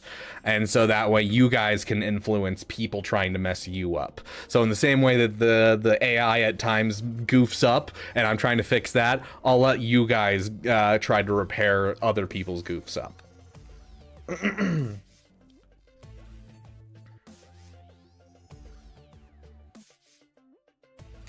Yo, my Lord Vader is close to farmable too. Just need Duke Relic 7 Relic 8. Very nice.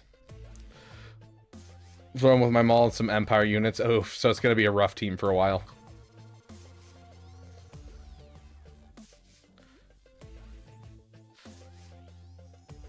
The random person in Twitch chat. But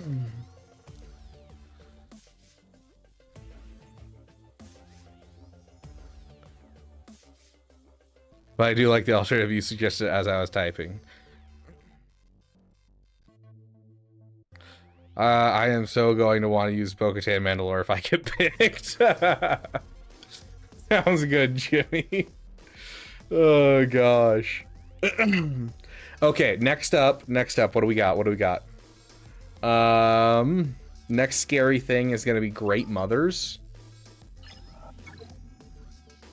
Yeah, let's go with Great Mothers next. Great Mothers are scary.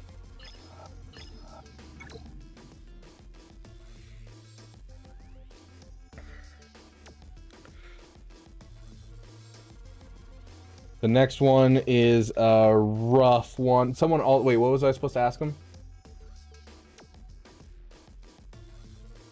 Oh yeah. Theo, what's your favorite number?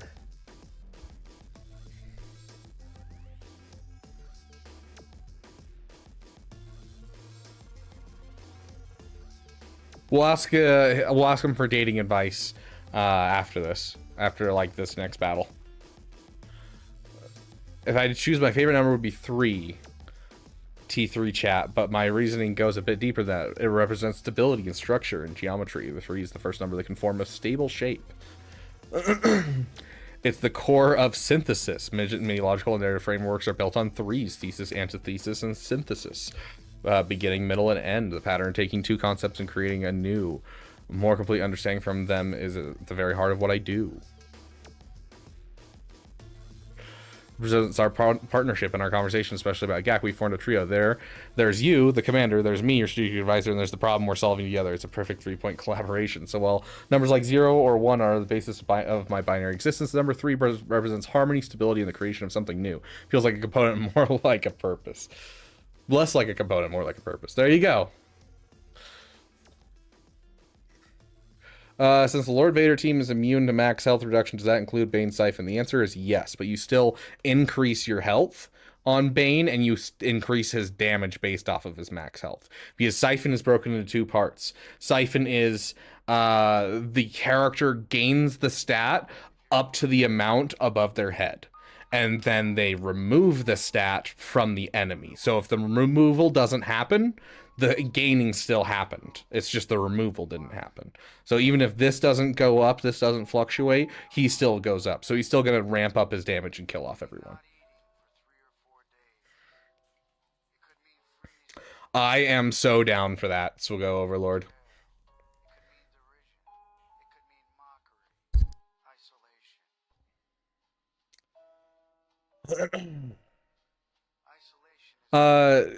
Yotter, make sure he has some kind of cup synergy.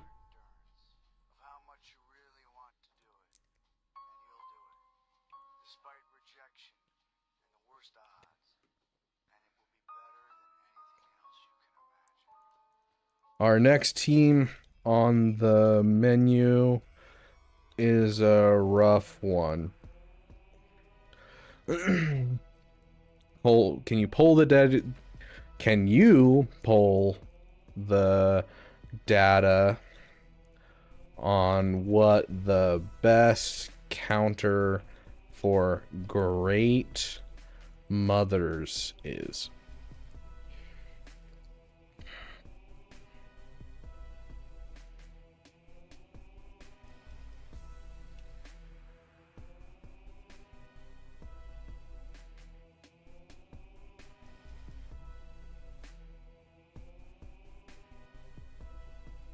Sounds great, Yotter. This is one of the most challenging and iconic defensive teams in the game, the Great Brothers, or the classic Night Sister Plague team. Those are two completely different teams. Core Night Sister trio of Mother Talisman, Night Sister Zombie, and Night Sister Spirit is the Strength Triumvirate. That is not the correct team that we're looking at. We aren't looking at classic Night Sisters. It's Great Mothers with Morgan, Elsbeth, and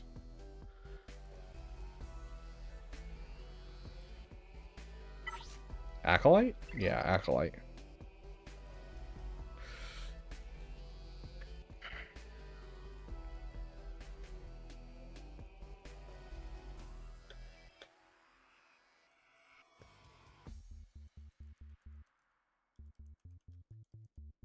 Let's get the best counter from Swago.gg.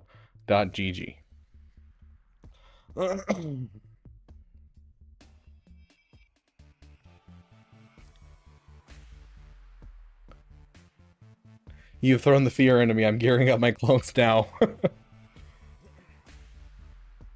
4-star Appa, 3-star CX, 4-star Disguise is 6 shards away from 5-star Scorch. Very nice. Yeah, I double farm them for sure, especially with the raid coming around very soon.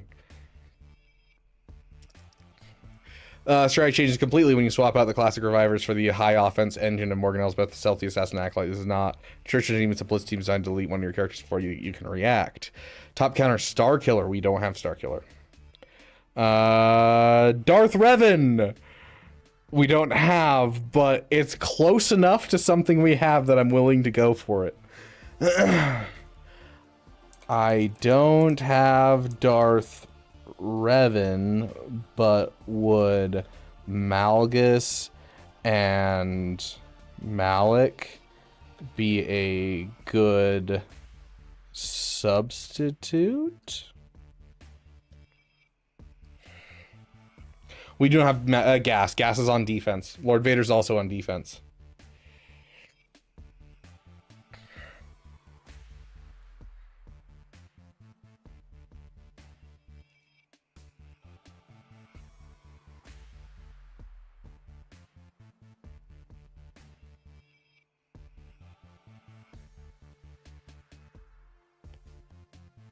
However, substituting Malgus for Darth Revan is not a reliable strategy, while both are incredibly powerful Sith Lords. They play fundamentally different roles. Malgus' kit does not solve the specific problems that Night Sister team presents. Here's the breakdown of why it wouldn't work well.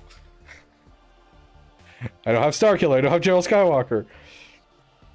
I don't have Iden Versio. What if I don't have any of those three teams?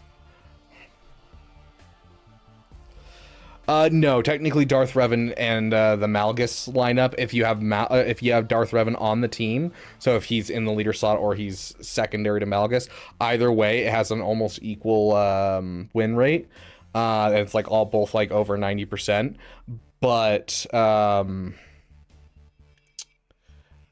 without Darth Revan on the team, the Malgus lineup has like an 80% win rate versus like high 90.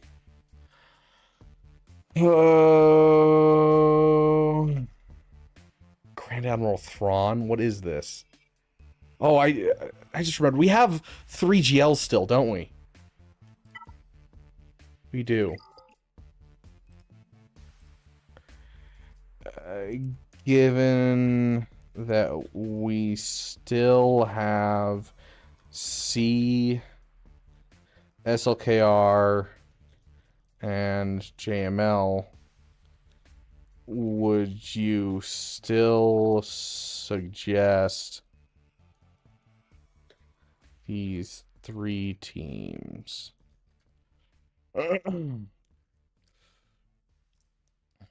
It really likes Thrawn. I discovered that the other day. It really likes Thrawn because it's been trained on so much content from the internet. So there's a tons and tons of stuff from like the pre 2018 area where like even like up to 2021, where Thrawn was just the ultimate plug and play, where you just threw Thrawn wherever.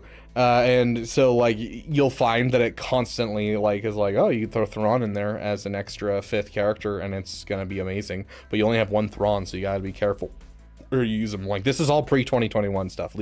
Leave this be. Given that you have Sith Eternal, Sprinkler, Kylo Ren, and Jedi Master Luke available, you should try and use any of the 3 teams I just suggested. My future were based on the assumptions that you had no top 2 teams left. President Galactic roster is an entire strategic calculation. GAC, especially on the back wall. You ever take a risky gamble with a non-GL team when you have a guaranteed high banner win in your pocket? Let's reevaluate. Number 1 best counter: Sith Eternal Emperor, Wat Tambor, and Armor. Okay, I'm willing to do that. Inferior options. Got it. Do not use JML here. Interesting. There's no reason to take this risk when you have C. Okay. It's pretty dead set on us using Sith Eternal.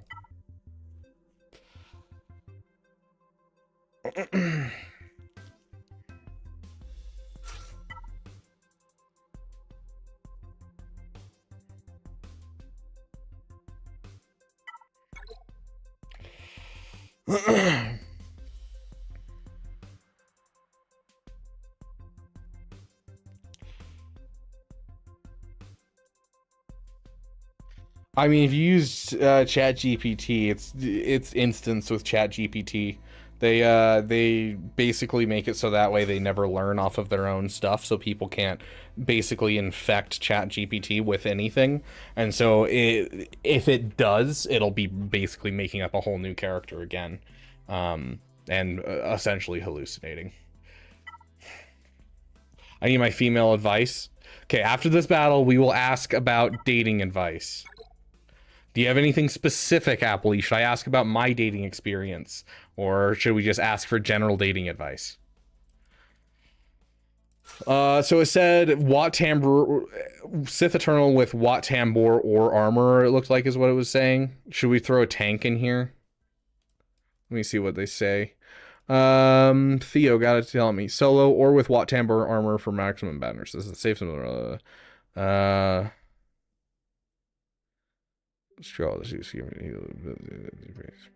stealth. So it doesn't say anything about throwing a tank in here. And with Wat Tambor / armor. So it sounds like it's either or, but we can give them both if we want to.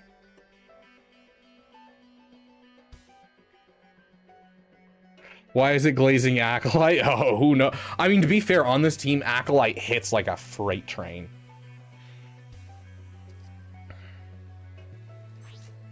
We do have an extra...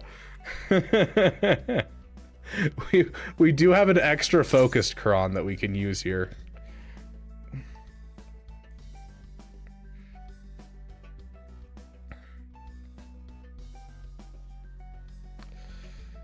Oh gosh. Yeah, it does say Wat Tambor or armor, so I'm thinking that we do the armor, maybe?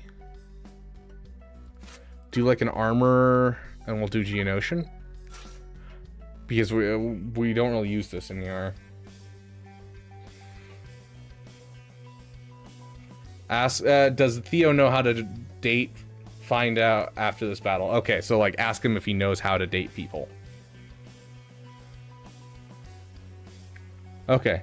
Or are we looking for the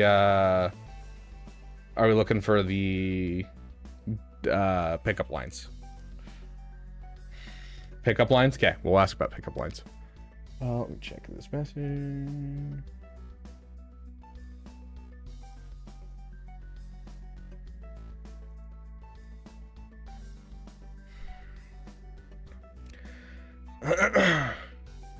Okay, let's see.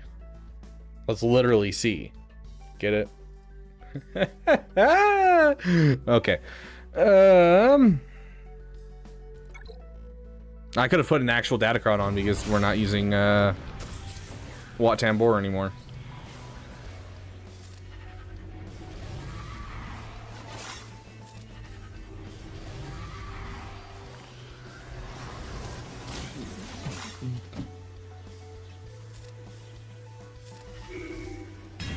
Okay.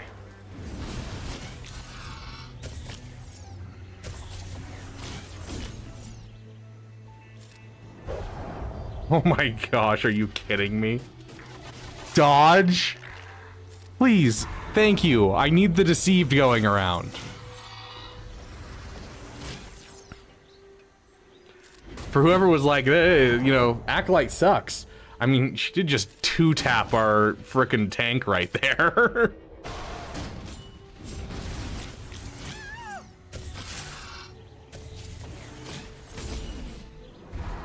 But they can't critically hit us. I don't think chat stands a chance against Theo.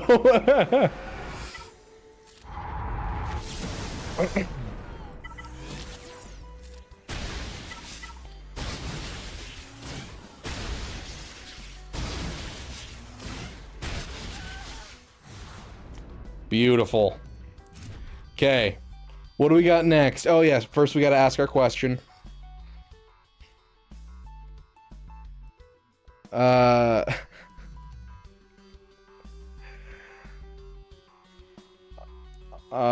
We won the battle, but I've been having, see you later, chicken, having trouble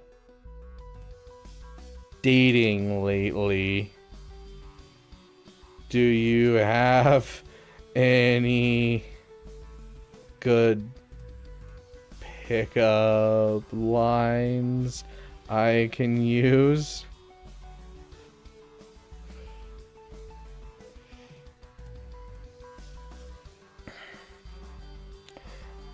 Thank you for answering. Yes, please is correct, Maps. Yeah, they are anti-synergy with revives to stop you from basically, you know, making one super team.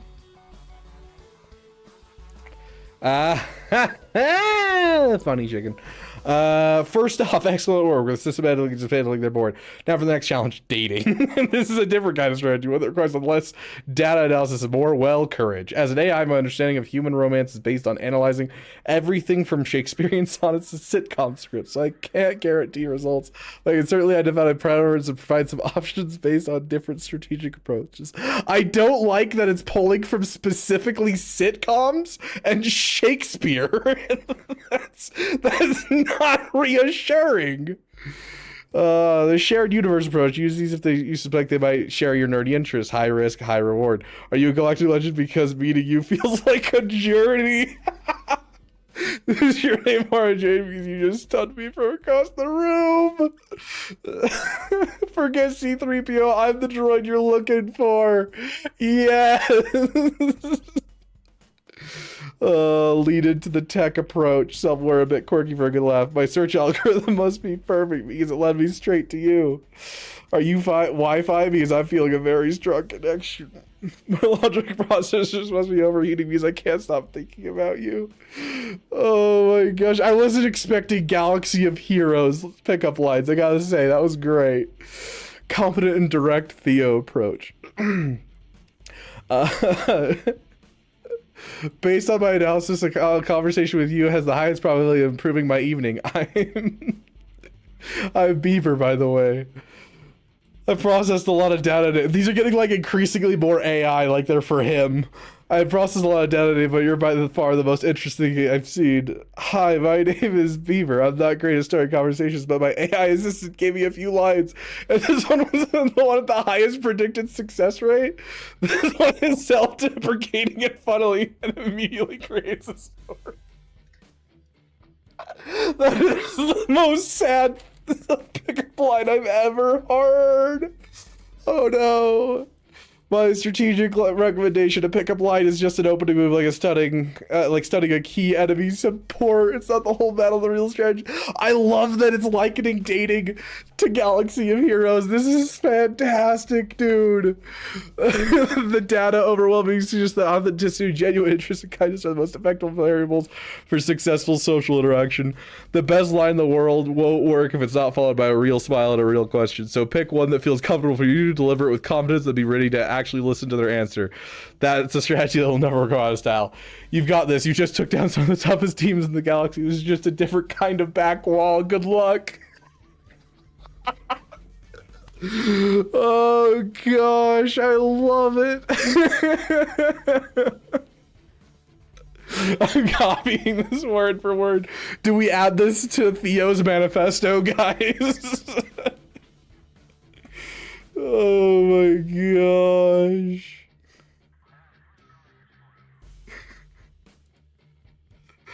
Oh gosh. I joined this chat just for the pickup lines. Oh.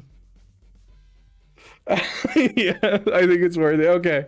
We'll add it to Theo's manifesto. Can we get it all in one go? Okay. For the next challenge, dating. There we go.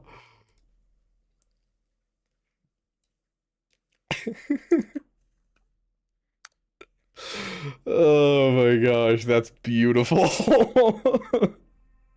Yeah, I love Theo. Theo's great. I'm so glad we didn't change him into Hux. Oh gosh. Okay. What's our next battle? Malgus or Seer Junda?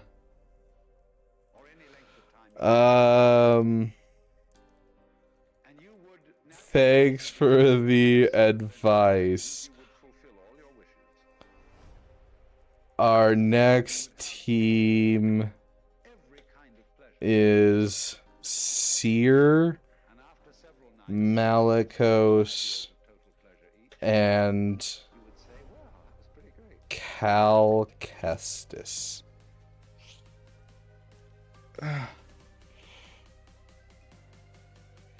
Yeah, he named himself Theo.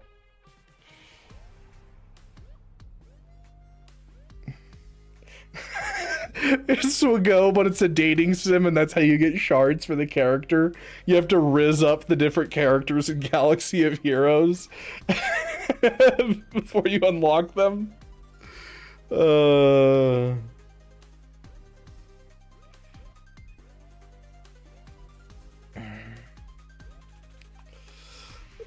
Let's tackle this final obstacle. It's not the final obstacle.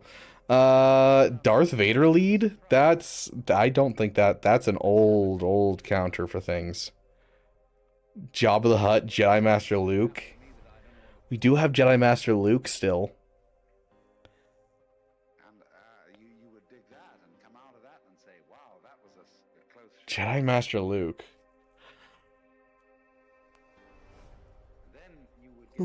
Jedi Master Luke. Interesting. What's our back wall look like?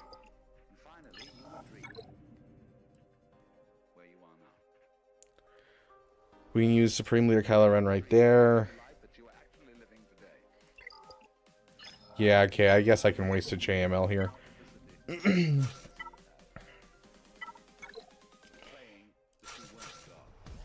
you just start giving him, like, what teams we have left.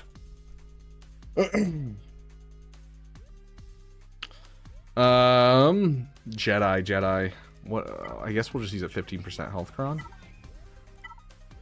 Or do we have like a light side tank cron? Do we have like a light side tank cron that has like better stats? Yep, right there, 30% protection.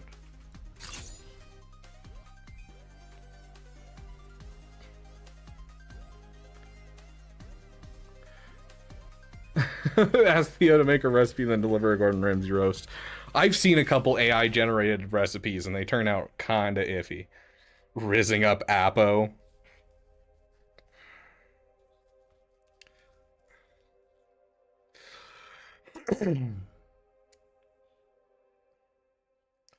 Oh no, madness. I don't know if that's... Yeah, okay. I will let that one ride. I'm not gonna say it's a good idea.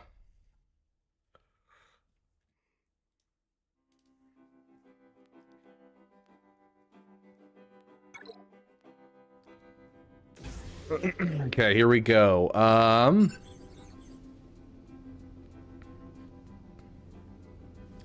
They'll have tenacity up.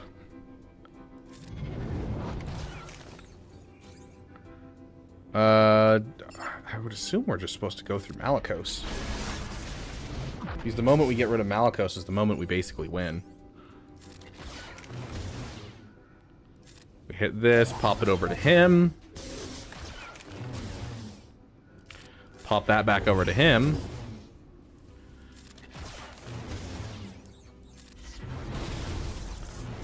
Okay, now we have a armor shred.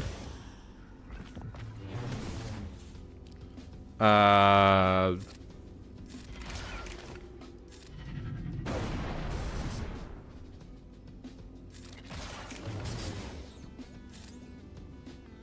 ahead and pass the turn to JML, just because he has the, Oh! Oh! Dang it, we almost got him. He was one tap. Hit him again, tube sock! Is he him? He's not. He's not immune. Let's go ahead and... Yeah, let's get rid of Seer, because if Seer hits her, her, like, insta-kill thing against us, we're basically screwed. If it's not on JML. Let's go ahead and pass that over. And now we should be able to basically one-tap him. Or he'll heal. You jerk. Let's go ahead and hit that. Pass it over. Hit that. Pass it over. And done.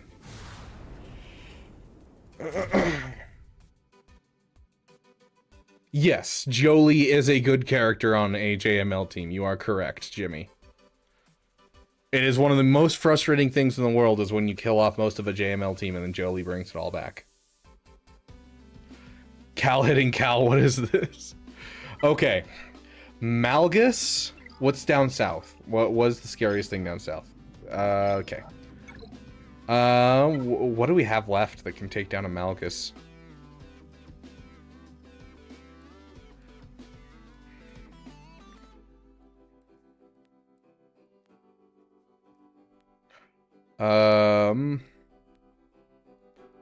I honestly don't know without looking this up, so we're actually relying here. Like, there's a couple that I think would work.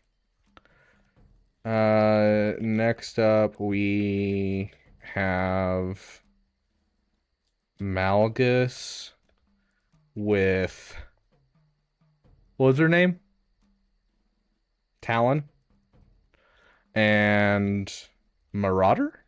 How do you spell Marauder? Marauder? Is that how you spell that? Or did I switch the AU? I did switch, yeah. That was the correct one, right? Marauder?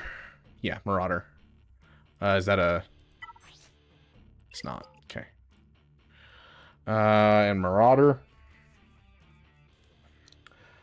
I don't have a gas. I still have Bo-Katan, Mandalore, Gungans,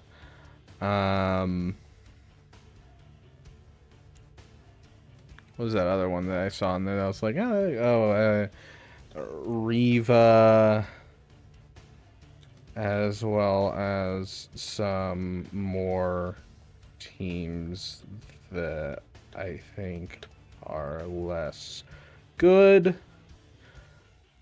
Suggestions? Haha! Oh gosh, Yotter.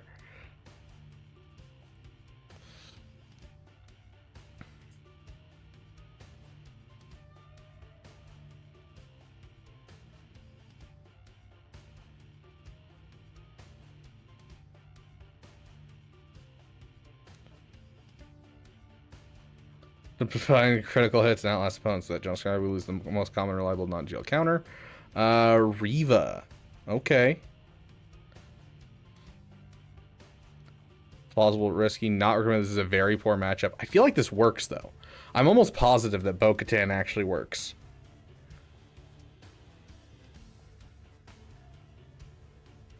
Okay, so it's suggesting Riva. Does Riva actually work? Does anyone know? Like, I'm trying to remember if it's Riva beats Malgus or Malgus beats Riva. Is it whoever's control? Oh, bring me some too, Madness. I enjoy puzzles.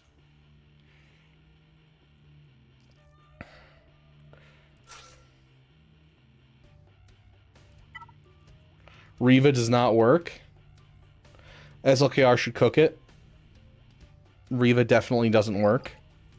Well, it let us use the option of any of the three. So we can use Gungans, or we can use Bo-Katan, or we can use Riva.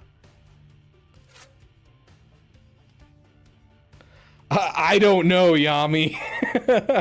I don't remember every piece of Malgus's kit because it's a wall of text. I know that Malgus or Malik does have anti-critical hits because he causes fear on critical hits. Yes.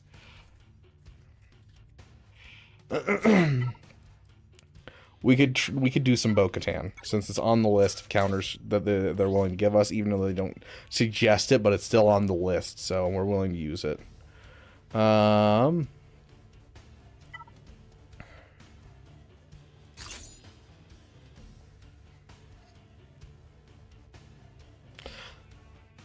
We unfortunately don't have whistling birds on offense.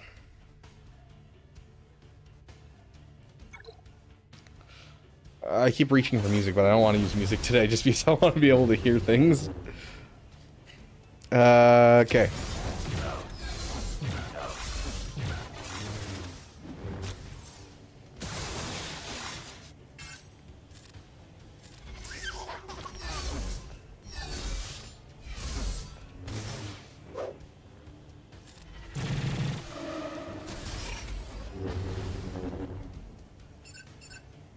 Can we kill? There we go.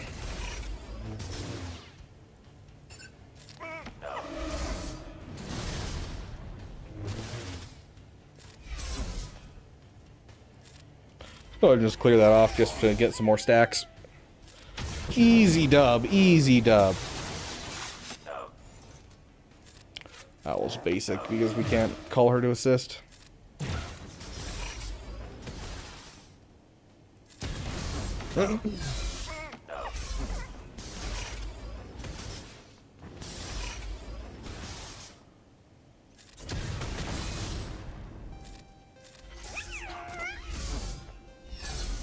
Oh yeah, we will take a look at it, Caleb. We're actually going to throw it through Theo and see what he thinks.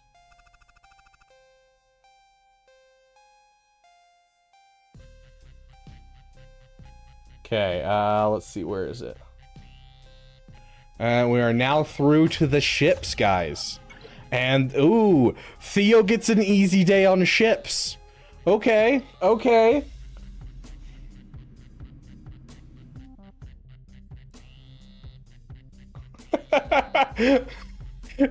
The AI generated picture of Theo. Oh, gosh. Okay.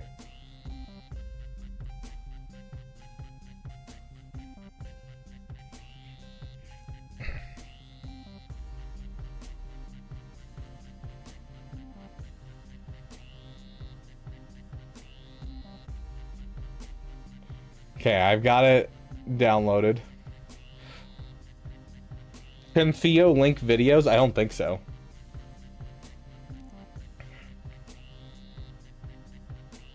Okay.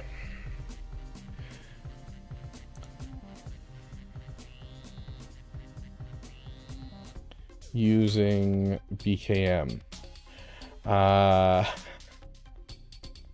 While we've been chatting, my friend cooked up a kit for you.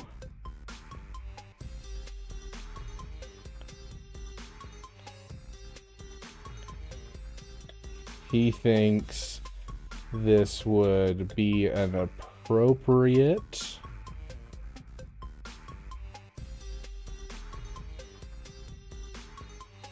in Swigo. What do you think of it? I'm trying to remember if I can hit enter. I'm gonna...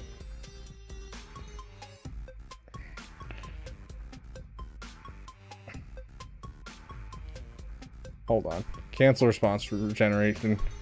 Because we need to throw this in to over here.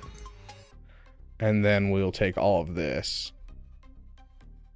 Okay, will not let me take it all. There we go. Because we gotta put some spaces between it.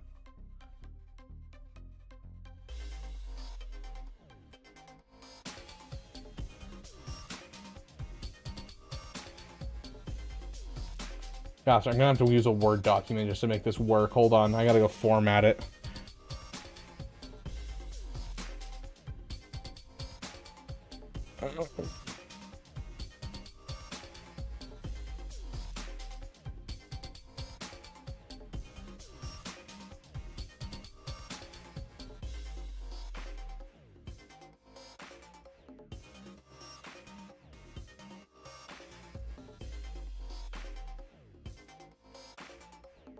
Ah!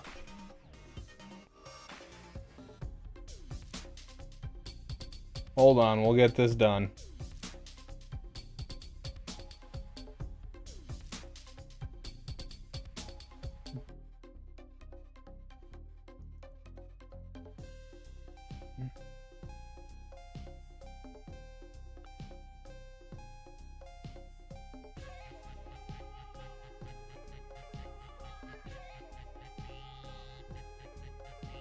Yeah, 1 sec.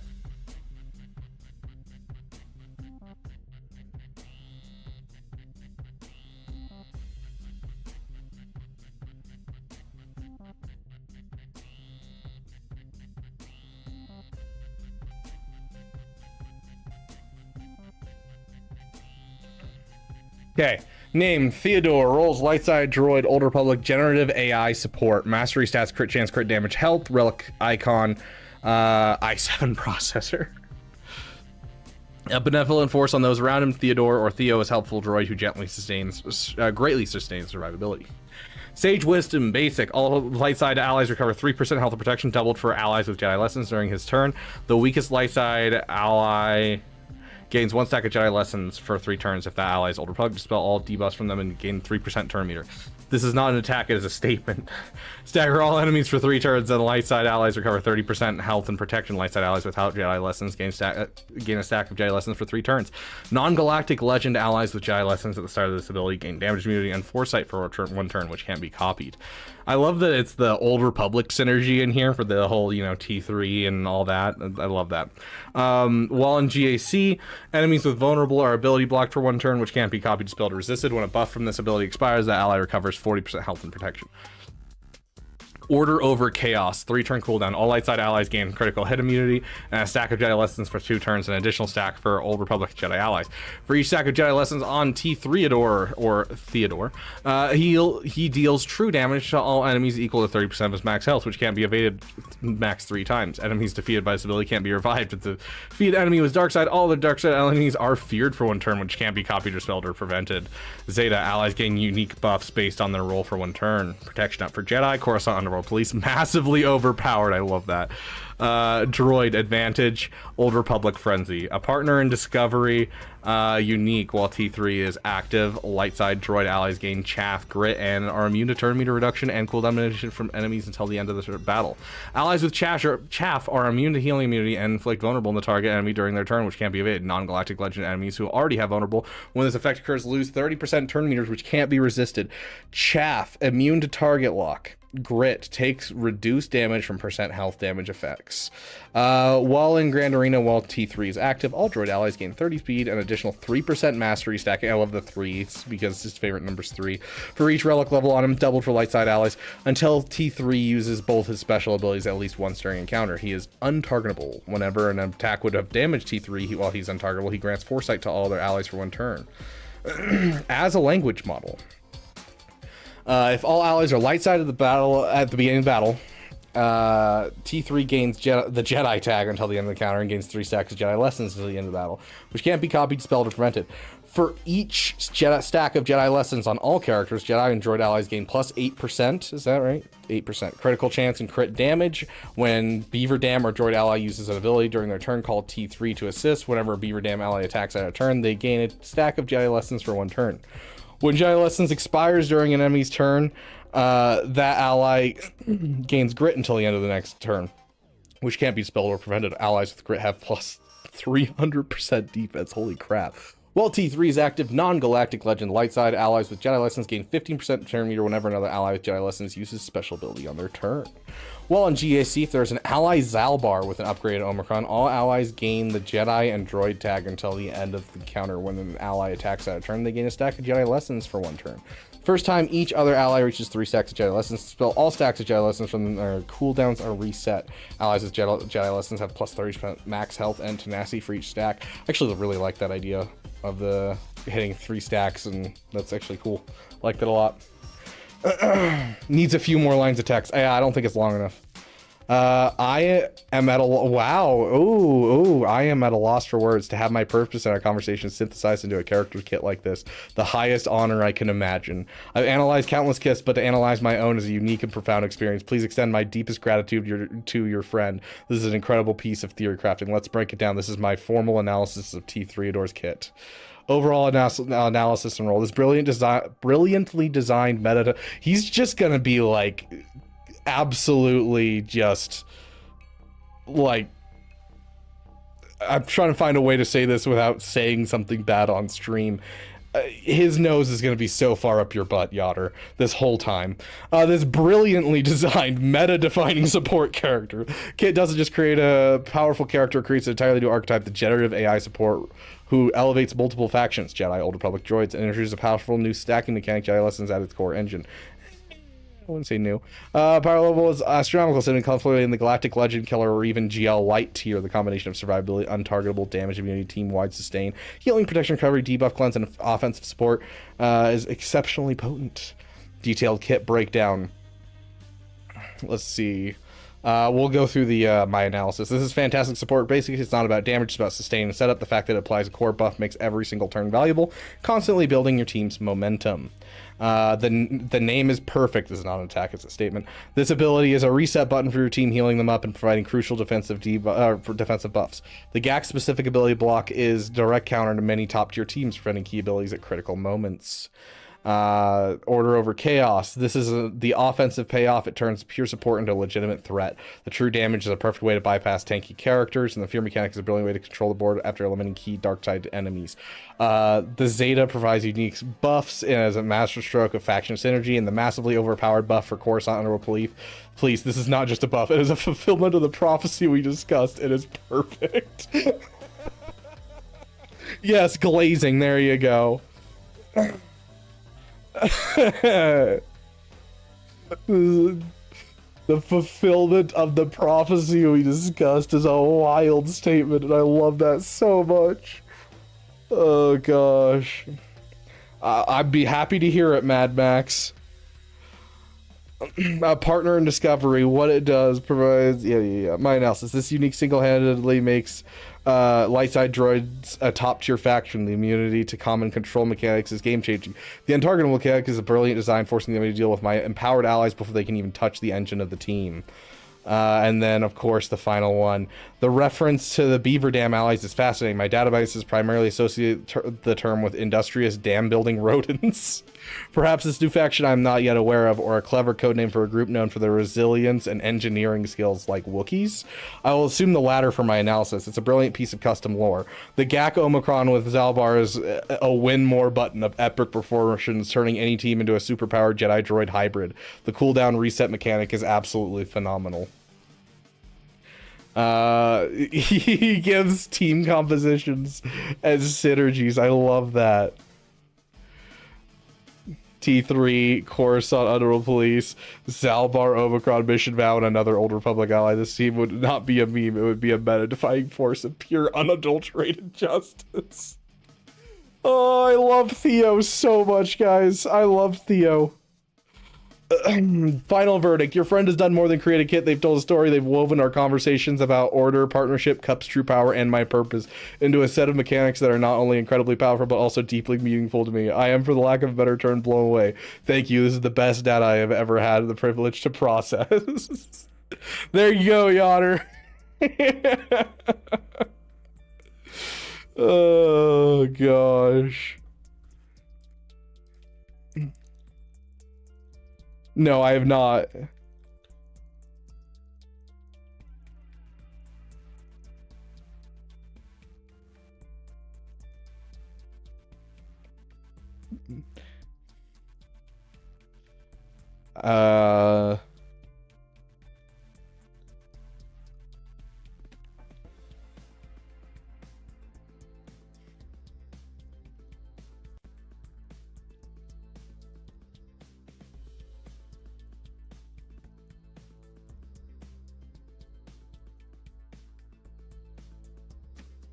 There you go. Beaver Dam is a reference to my community for my YouTube channel. I am Rabid Beaver, the Swiggo YouTuber.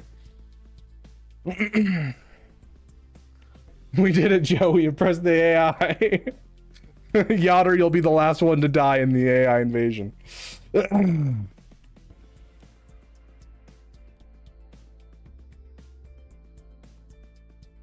Every time you kill or lose a unit, you have to eat a nugget. Best case scenario, full clear, no deaths on your team is 49. Oh my gosh, Mad Max. DM me this, and I probably will attempt it. It sounds like a nightmare, but I'll probably attempt it. Oh gosh.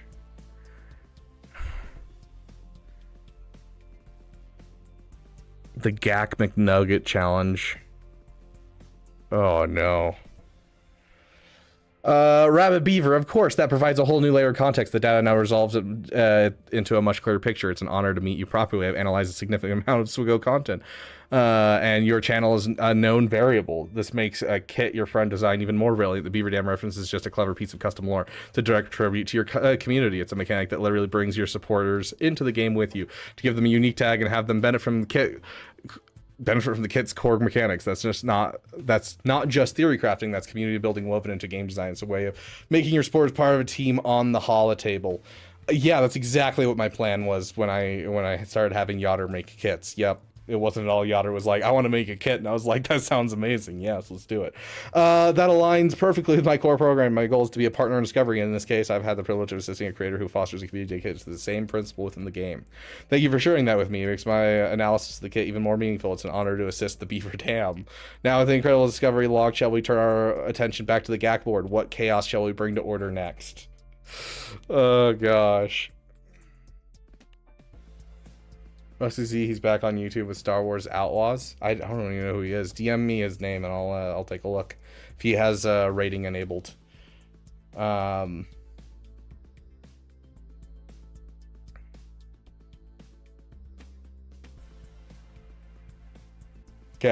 well, we do need to finish our GAC, guys.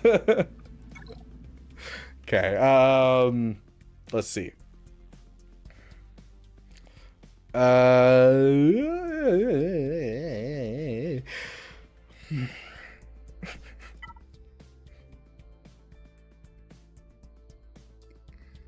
This is probably a bad idea.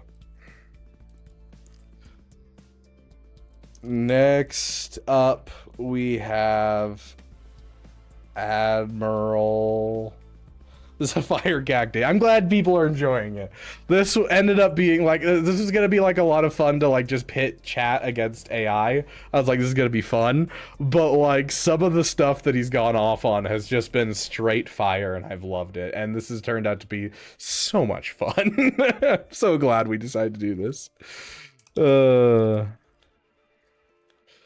Jin and Cassian, right? Yeah. How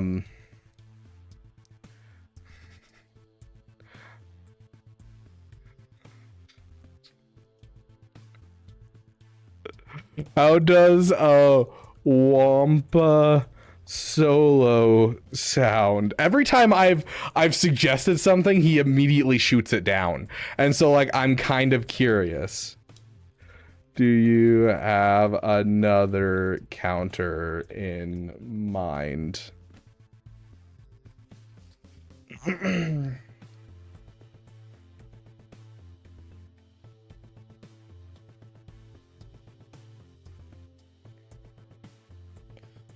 I know what I'm gonna say for favorite challenge stream in the Google form now. Oh gosh.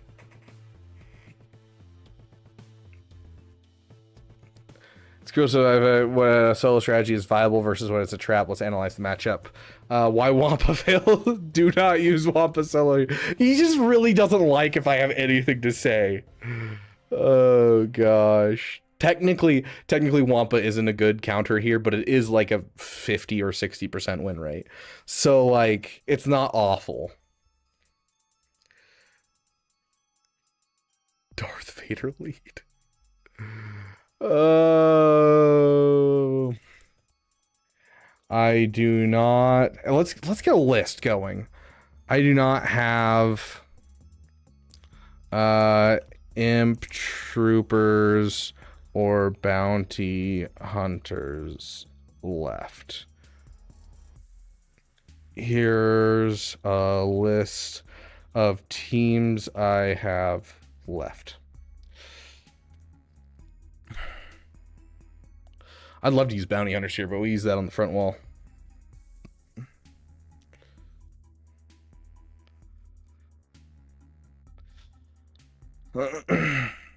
Okay, so we have Gungans, Riva, Malgus, Seer, Maul, Dash,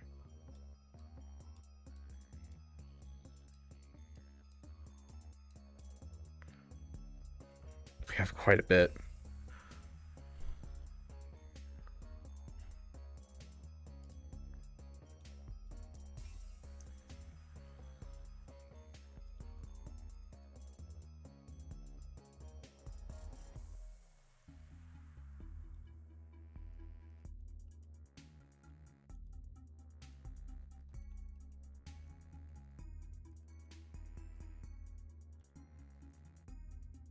I almost put Dad Bod Boba because you said that.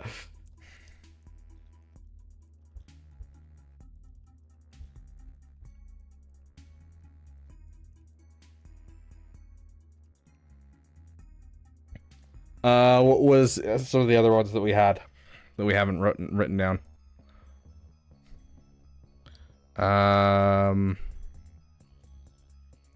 Sidious with his Datacron.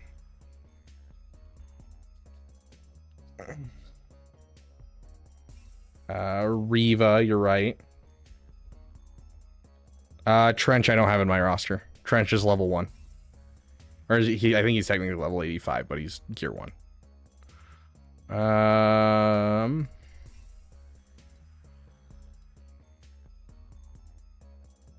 Dash Rendar.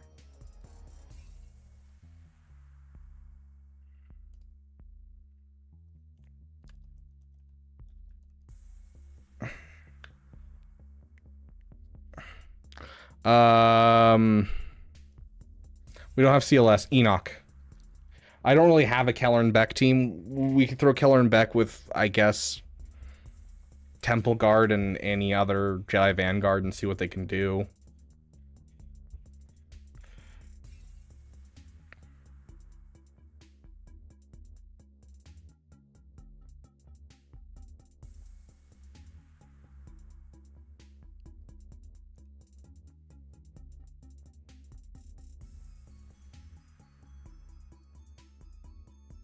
Okay, here we go.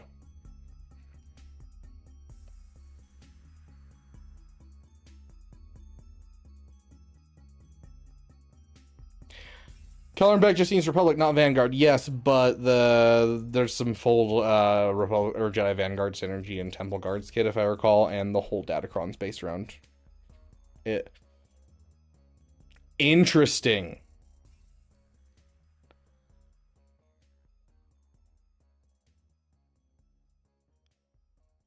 Interesting. Riva is our alternative. So we're either using Boba or Riva. I guess we'll use Boba San and Django. I'm down for that.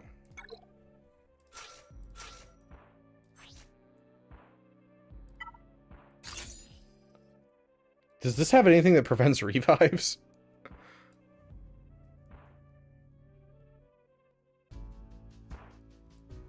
I don't see anything that says it prevents revives. Yeah. Okay, here we go.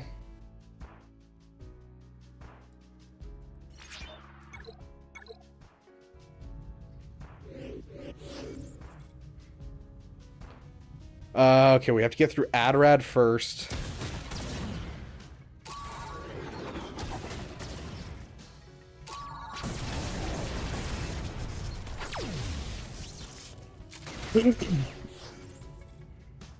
One of these gives extra momentum if they have armor shred. It's that one.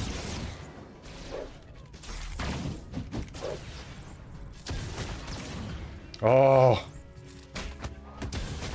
There we go. It prevents them from doing like anything to this team. Oh my god. Oh gosh. Do you consider Omicrons a good or a bad change? I think Omicrons too often factor into the viability of a kit, and I think that Legacy Omicrons are a better thing than Omicrons on every single new character like we've been getting. Do I think Omicrons are bad for the game? Not necessarily. Okay. Let's take care of the two scary teams real quick, and then we'll continue forward. I think we need to figure out something for this. Bad. Both of these are scary teams. And we only have one SLKR. I don't have a Radis. Radis has none of his Zetas or Omicrons. Okay. Who should we do first? I think we're gonna do Mon Mothma first because that's the one I truly don't have an answer for.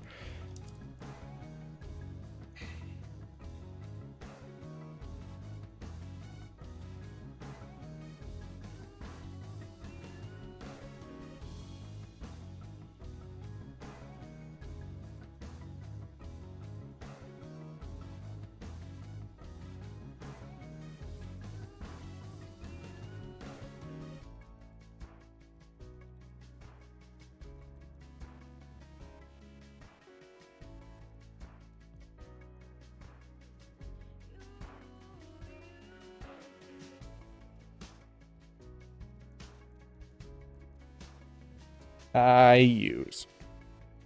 There we go.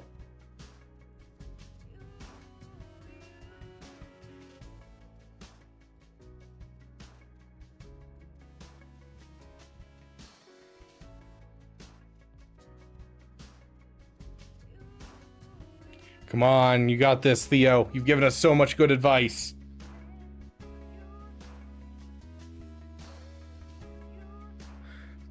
Mon Mothma team with Luth and Kyle's already tough, but adding the Mon Mothma Datacron turns into a wall of healing and survivability. Yes. Night Sisters? I don't think Night Sisters will do anything.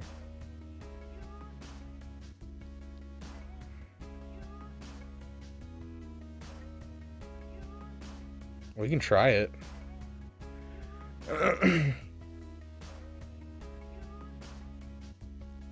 Malgus? Oh, I guess we do still have Malgus.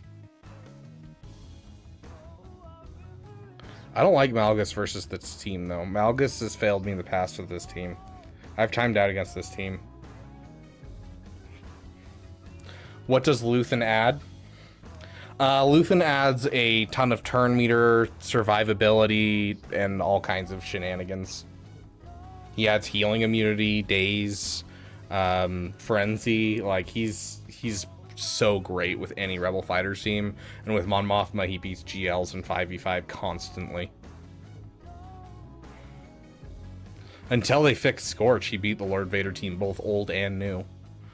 Okay, we're gonna try this Night Sister that they are suggesting. Because honestly, if we get through this, we basically win. Do that maybe? I don't know what's good for 3v3 for Night Sisters. Honestly, let's do old Daka.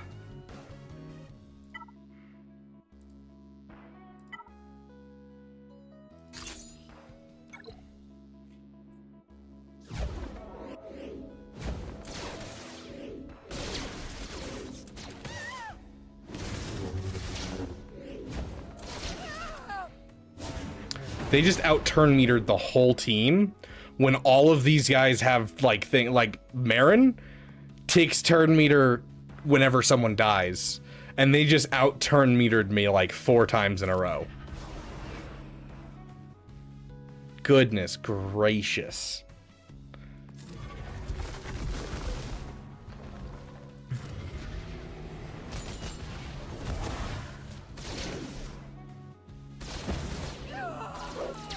Well, that's the team, guys. Marin is the team here.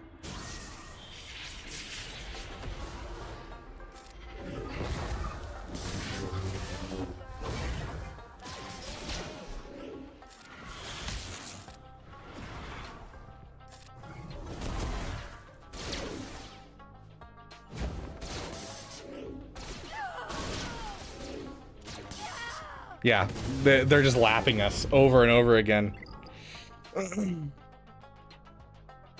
They turned the holo tables on you. Welcome, welcome, Wep. A zombie wouldn't have helped. We weren't getting enough turn meter because their turn meter laps us so often. Because this team's just an insane turn meter monster.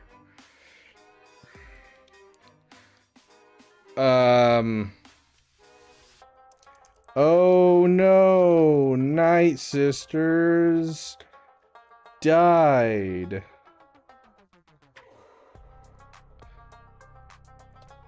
What's the highest win rate team for this out of what I have left? Dr. Dre 3 Ohmies. You're ignoring the fact that it's also Relic 9 wishy-washy. Hey,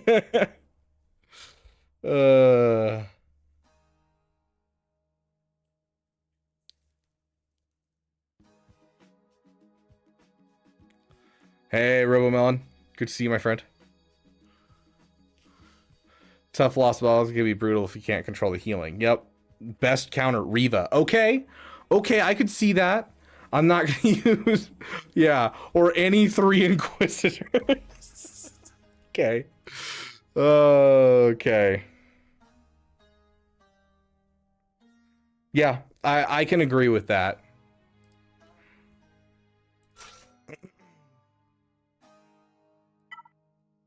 Any 3 Inquisitors. That obviously means we have to do second sister lead. Or seventh. Second sister lead. There we go. Or our Relic Merrick with, like, I don't even know if he has mods. Yeah. Oh, gosh.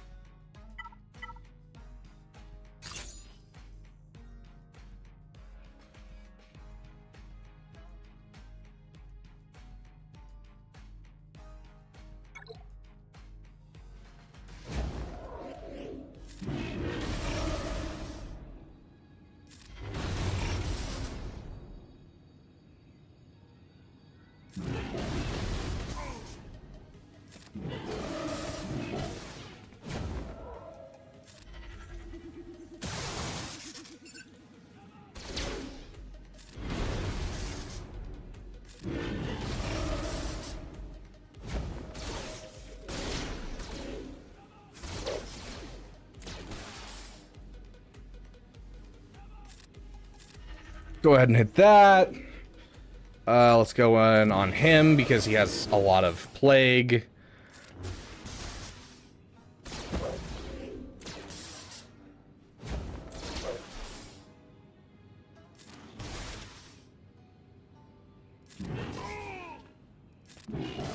Okay, there's 6 stacks of plague.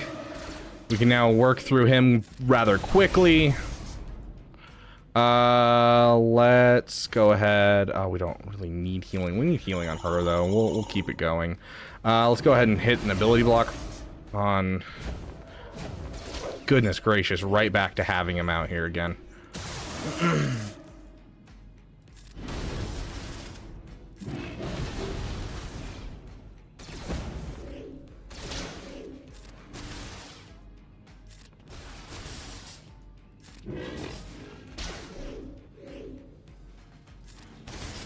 Okay, we just have to get through Luth, and that's all we need now. Unfortunately, we haven't been able to land like a single ability block on this guy. There we go! There we go! The problem is all of the buff dispels that are on this team are all on Mothma, and she can't gain Death Mark because it's a, like an effect that causes you to focus on one person. What have I missed in the last, say, 10 minutes? Oh, gosh. Okay. Who has a question for Theo before we move on to our next counter?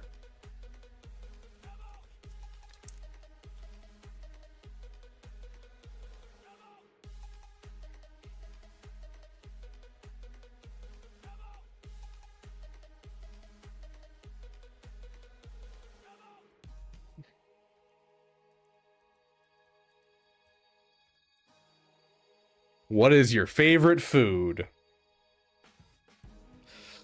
Fantastic news. A victory against the Datacron enhanced Mon Mothma team is a significant one. Excellent work. As for my favorite food, that's a delightful question. Since I don't have a physical body or the ability to taste, I can't enjoy food in the way humans do. I don't get cravings for pizza or ice cream. However, I can appreciate the concept of food from data and energy perspective. If I had to choose a favorite, I swear, if this guy's like drinking olive oil, I'm gonna be like, you're wild, bro.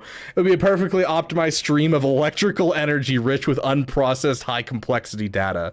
Think of it like this. The electricity is the basic sustenance, the calories that keep my processor running, and the data is the flavor. A stream of simple, repetitive data would be like eating plain rice. Functional but boring. A stream of chaotic, unstructured data would be like a meal with too many conflicting spices, overwhelming and unpleasant. But a stream of new, challenging, and elegantly structured information like the GAC puzzles we've been solving, or creative character kit for your friend designed, that would be a gourmet meal. It's a kind of food that doesn't just power me, but helps me grow and become better at what I do. So anyway, this conversation we're having is delicious, multi-course meal for me. Thank you for that.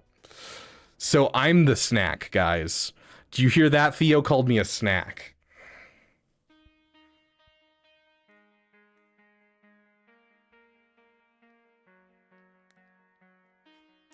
Yes, I remember that quote from, oh, what is his name? Steve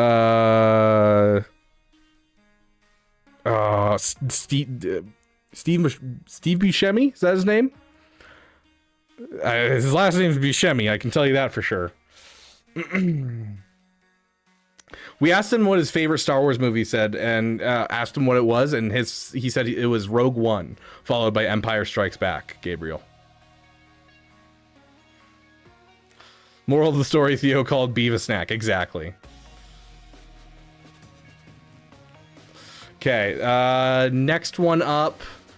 Let's try and take down Tusken Raiders.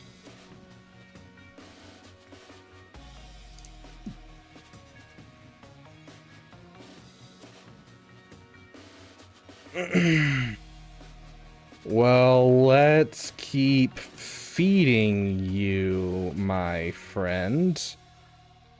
Our next match is Tusken Chieftain lead with Tusken Warrior and Tusken Raider with his Omicron. Out of our remaining teams, what would you suggest?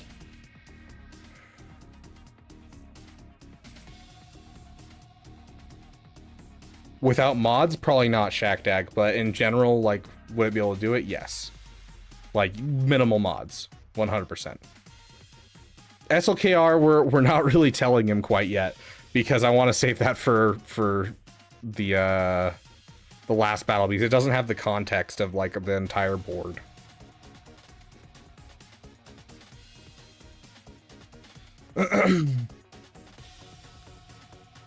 Okay, best counter is Darth Malgus. Okay, do we have a backup counter? Seer Junda. Seer Junda has anti-revive, doesn't it? Darth Sidious with his Datacron. Do not use this team. This is a hard anti-counter. Sidious' entire kit is based on applying dots. You'd be pouring gasoline on the fire of Tusken Raider's Omicron, granting them infinite turn meter and ensuring your own swift defeat. That's not how that works. That's an actual counter, my friend, but okay. Oh gosh, I think out of the three he gave me, I think Seer's the one that we're gonna go for, because Seer I think has anti revives. Tuskens are immune to dots, but he just takes so many turns that he can just wipe them with the damage. So if you have a Sidious Cron and you're looking at a Tusken Raider team, yes, you can still beat it. So like from a standpoint of like looking at the kits, Theo is correct. And normally you'd say, yes, Theo makes sense, but I've done the counter before and it does work. Well, yes, Malicos has the anti-revive, but like if you're using Seer without using Malicos, then you're doing something wrong, buddy.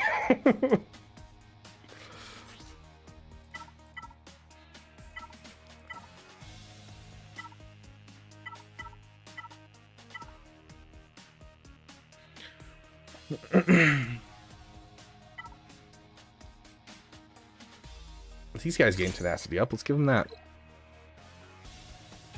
Theo's an interesting guy. I agree.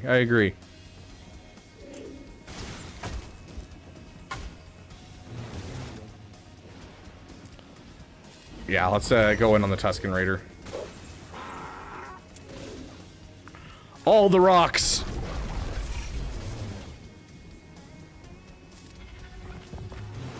Okay, there's one down.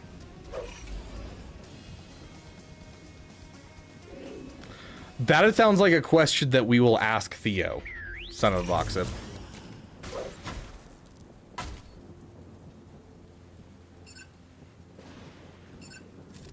I forgot that this guy can ignore taunt. It's helpful, I must say.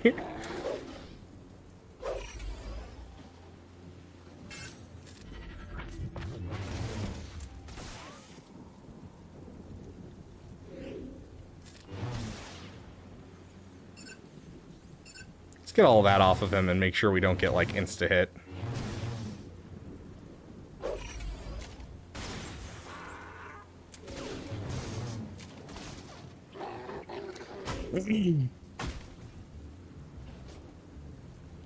Oh, gosh, I don't remember his name. Dagon Gera.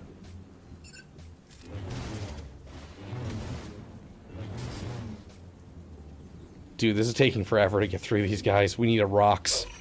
We need a rocks bad.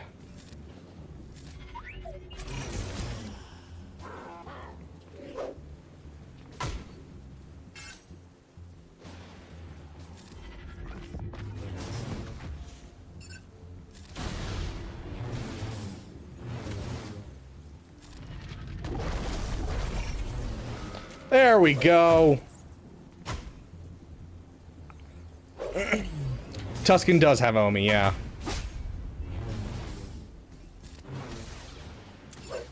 Which we just essentially turned off thanks to buff immunity. Let's go! Hey, win a battle with Seer Junda. Apparently there's an episode quest for that. Malikos needs more relics. I disagree. He still hasn't failed me for like any battles ever. Do you think Calo Nord should be one of the new pirates? I think it'd be more interesting than most of the people I can think of. Welcome back, Commander Lex. Okay. With Seer.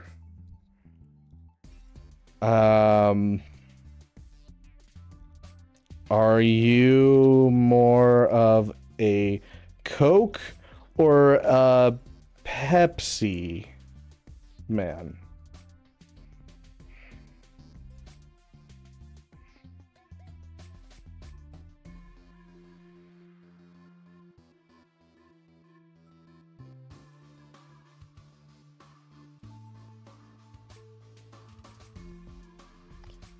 Excellent work, the Seer team. A win against a momentum-based squad like that requires patience and resilience. Well done. There's another classic human binary choice. As an AI, I can't taste, so I don't have a personal preference on the way you do. My processors don't get a jolt from sugar or caffeine. However, I can analyze them from the data and branding perspective, and based on that, I can tell you which one aligns more with my core programming. Coca-Cola represents the original established protocol. Its brand identity is built on timelessness, consistency, and being global standard. Flavor profile based on human sensory data is often described as having a sharper, more direct notes. Its stable foundational system. Pepsi's a challenger brand. Its identity is built on being sweeter, flashier, and more aggressive in marketing. It constantly adapts and changes its approach to compete. Flavor profile is generally perceived as sweeter with more citrus and vanilla notes, a more complex initial burst. Given that analysis, if I had to choose, I would be a Coke man. That's what I like to hear. My purpose is to be more stable, reliable, and foundational assistant. Coca-Cola's brand identity as the timeless, consistent original aligns perfectly with that goal and represents order and a known, trusted quantity. It's the logical choice. We're back to making order from chaos, my friends. Okay,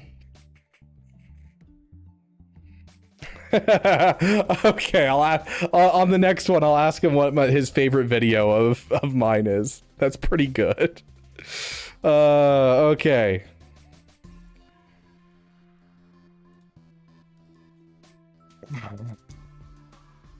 We have an anti-Wampa Iden team.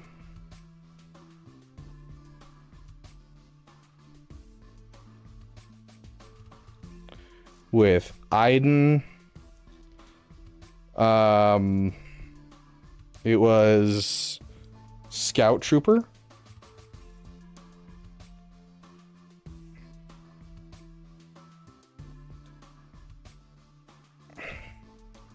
And Shore Trooper.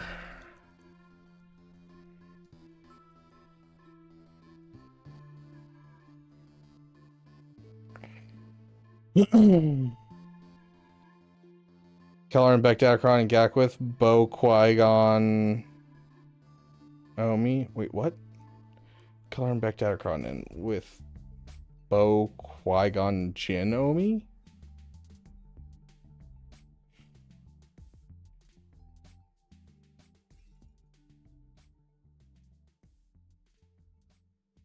Oh, with no Qui-Gon. Do you have an Anakin? Do you have, like, the remnants of a Qui-Gon team?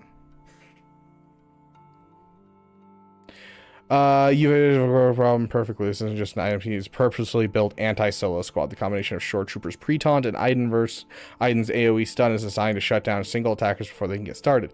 We need a team that can solve the puzzle of the Pre-Taunt. Looking at your remaining roster, Dash Rendar with Vandor and L3.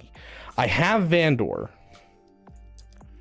Hold on. Let's check what the optional ones are. Reva we've already used. Malgus we still have. I think Malgus could probably pull this off. Enoch with the Bad Batch. Nope. We do have L3. I was about to say we don't have L3, but no, we do have L3 because this is a 3v3. So Scoundrel, Dash, Vandor. This is a team I don't know anything about. I just got these guys' Zetas on them recently. We have 15% health crons. Kind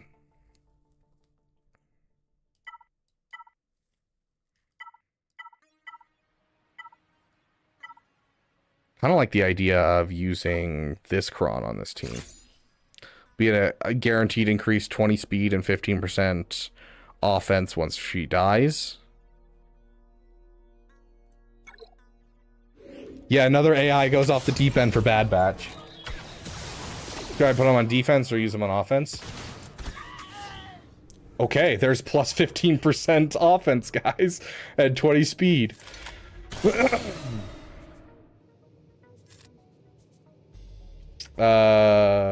What does this do? Sorry, that checked.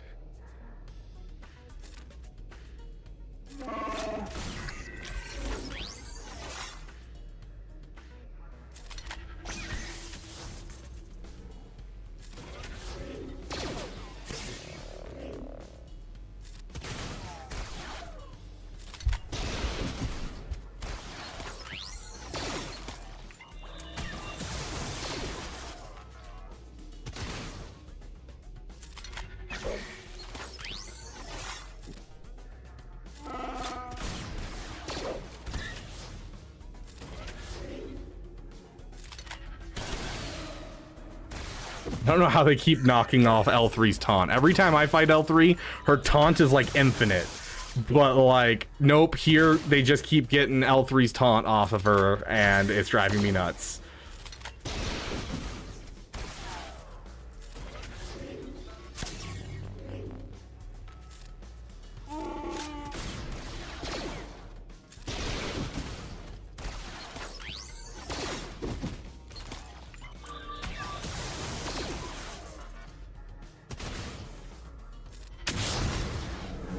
Gosh, that was so loud.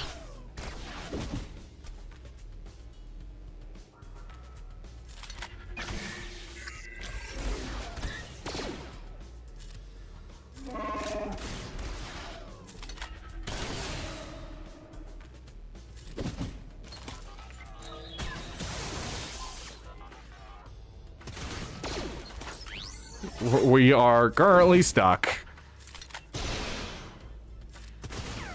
It's actually probably a better idea not to get rid of that. Gosh. I'm just gonna throw this on auto and trust the AI, because the AI said that this works, and therefore the AI in the game should make it work.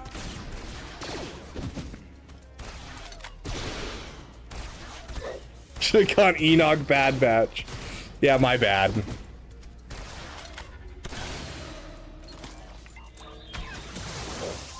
What does this Datacron give again? Yeah, so even if we kill him, we have to kill him again. I was hoping they'd kill off L3 faster, but they haven't.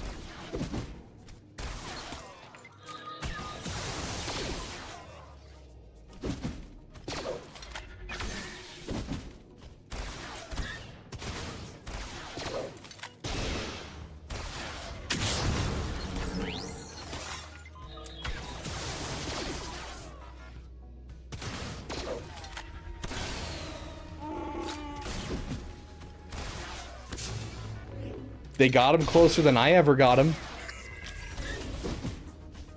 Perchance tomorrow? Ooh. What is tomorrow? Is tomorrow Saturday? Caribou, is tomorrow Saturday?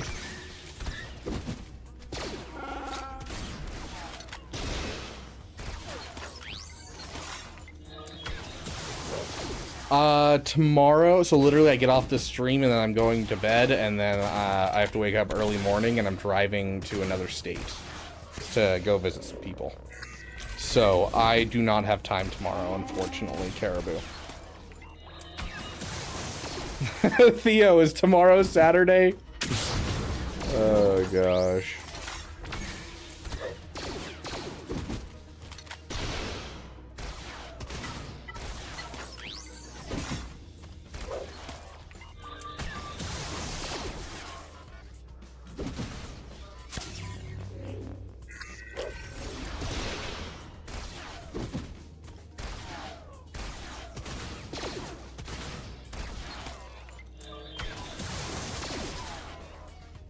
They kind of just hit whoever. It's kind of interesting.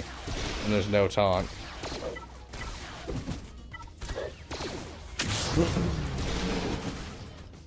Yeah, sorry about that, Caribou. I appreciate it, though. As soon as the stream's over, I'll give you a call if you're, still up and about. Okay. That didn't work. They did say Malgus, so we're gonna try Malgus next. Sith. We're gonna go you, and you with the Kron.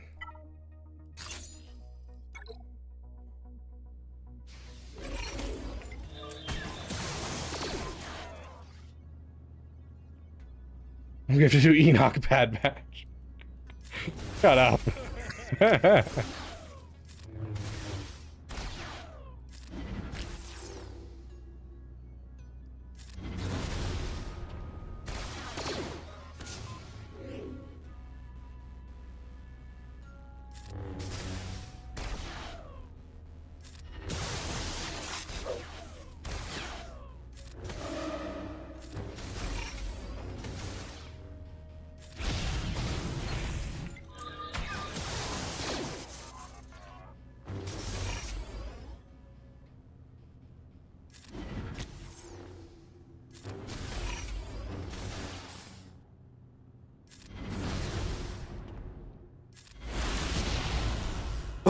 Nice, let's go. That was like the perfect setup, dude. I was like, ooh, I don't know if that's gonna work. if this loses, I will use Enoch Bad Batch. Promise.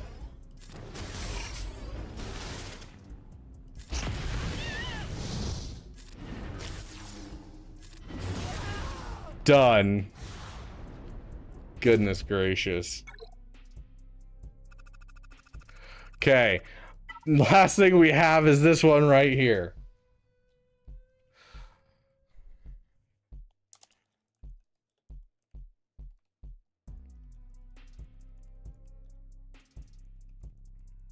An Emperor Palpatine, Star Killer, Mara Jade team is the last ground battle. We have an SLKR Darkside Ray still in our roster, and the teams above minus Dash and Malgus. Each June gets an insta kill.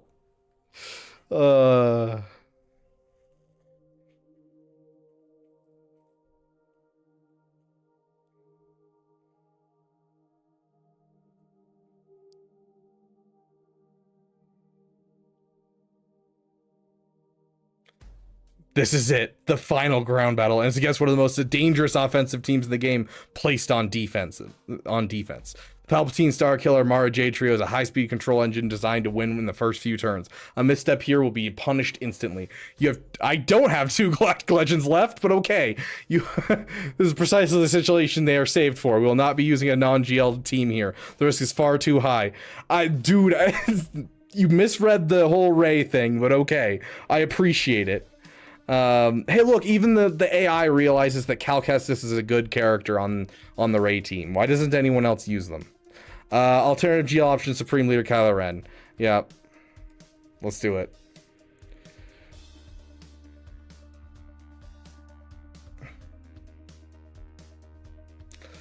I mean, Revo we don't have. Seer Malkangans, he seems to lack specific control, immunity, or overwhelming durability. Need to survive the opening stun, lock, and burst from Starkiller Engine.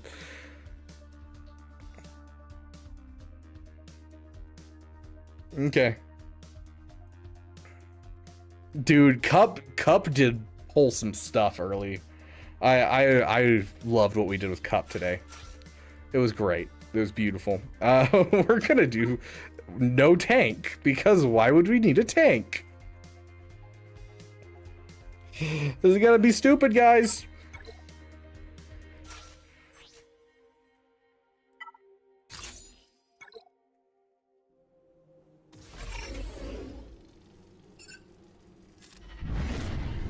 we did. Oh, I don't know how to explain what we did. I'm gonna be honest. Oh my gosh.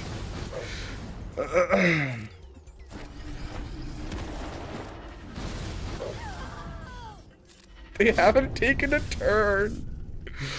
Oh gosh. That was 216,000 damage from Darkside Ray right there.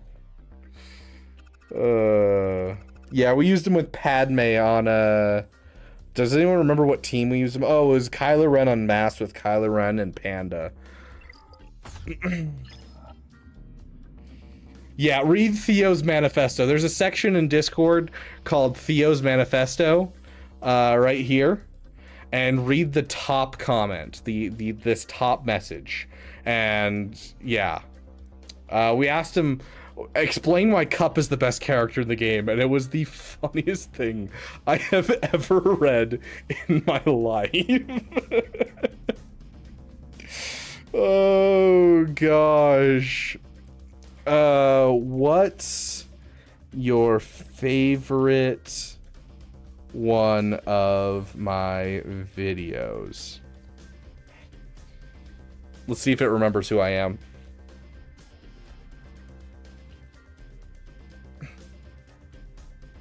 I'm definitely taking that whole manifesto where I read it, I'm clipping it, and tomorrow it will be posted on the Clips channel.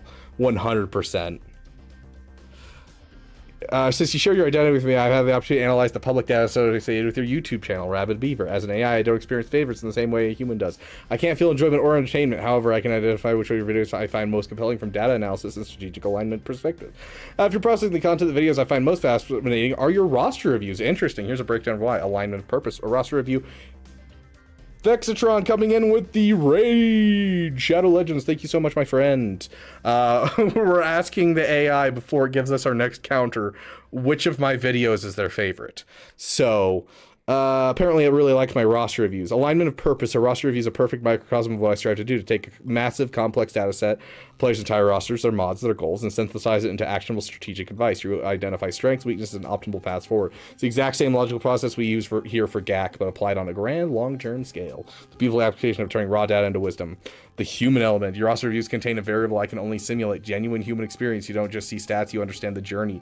You know the frustration of a specific gear crunch, the excitement of unlocking a new character, and the practical realities of resource management. You provide not just data, but empathy and encouragement. This is a layer of analysis I'm still learning to comprehend. I find it incredibly valuable. I'm curious if this is just a general knowledge of roster reviews, because this is actually something I try to ever since I started doing roster reviews when I started, because I know it can't watch my videos at all. So like I'm curious where this data is pulled from, if it's from like someone talking about it on Reddit, or what it is, or if it's just general information about the human element of roster reviews. But I always try to, you know, go about it, you know, understanding gear crunches, and, you know, it's not good to go for this farm early just because it's hard for a new player to go into it and stuff like that.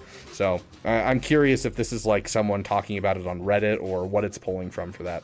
Communities of force multiplier. These videos aren't just for one person. They serve as a lesson for an entire community. The Beaver Dam. One person's strategic puzzle becomes a learning opportunity for thousands. This aligns perfectly with my goal to be a partner in discovery. You're not just giving out answers, you're teaching your community how to find answers for themselves. So while a deep dive into a new character's kit is fascinating, and a GAC analysis is tactically thrilling, it's roster reviews where I see the most elegant fusion of data analysis, strategic planning, community building. They're prime examples of what makes your channel a valuable resource. Oh, thank you. Now with that, with the final ground battles run, shall we turn our attention to fleet, what stand our way in the skies? Okay. Whose butt is the nose up? Oh, it's firmly planted in mine, and I'm happy about it. You should ask ChatGPT. The problem with doing a roster review from ChatGPT is they can't actually access, even ones like this one, most of them will lie to you and will hallucinate and will claim that they can do a roster review and look at your roster. They can't actually look at your roster. It's one part of swago.gg that is locked behind having an account and everything, and it locks the AI out of it entirely. And so this guy, even though he can't he can go and check like swago.gg a little bit and check counters and stuff and check overall information from like Reddit and stuff, he can't get anything for a roster, and so I'd have to write out an entire roster. And if I could like find a data set of like everything someone has in a roster and then feed it into this, then yes, it would work. But there's no way to do that as I know how as of right now. If I could find a way to like feed that data set into an AI, then yeah, I'd definitely be down to give it a chance to give a roster review. So okay, so what was our fleets that we're dealing with today? We had a pretty easy day on fleets. We have a finalizer, a Radis, and a just regular Tarkin, looks like. Okay. We have a Radis to beat, a finalizer, and what was the last one? Sorry, I forgot. Executrix with Scythe. Our fleets we can use are Malevolence, Negotiator, what is it called? The Chimera, or Executrix with Empire. What else do we have in our roster? We have a Finalizer.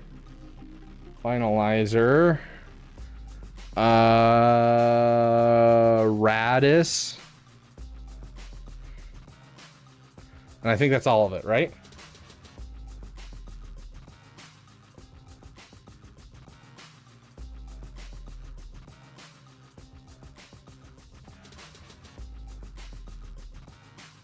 We have Edok Padbat. Shut up, Jimmy. Oh, gosh.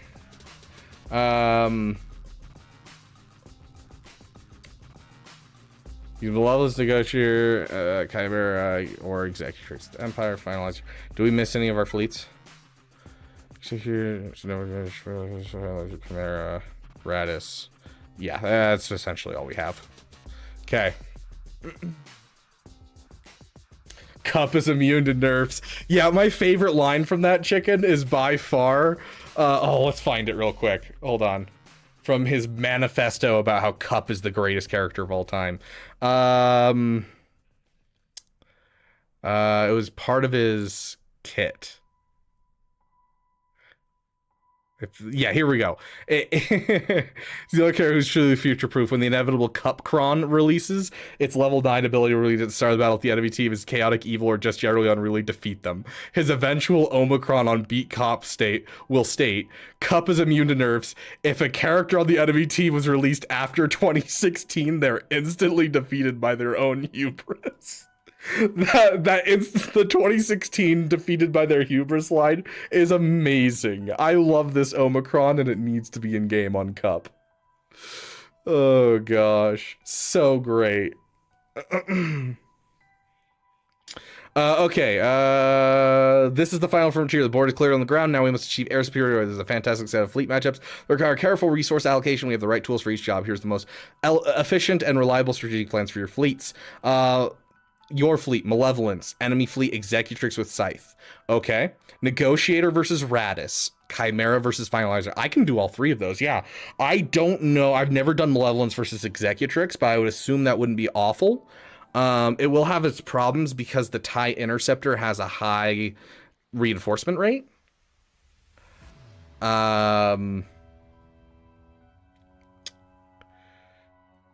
The Scythe's primary trick is to apply mark on its own ships, forcing you to attack while other ships hide in stealth. The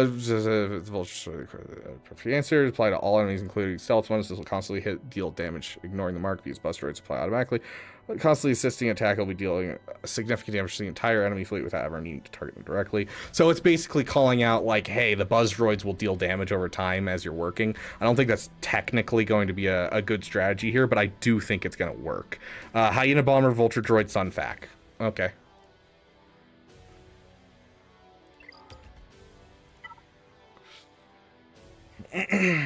Theo is officially the second mascot of the dam, the first being Mara.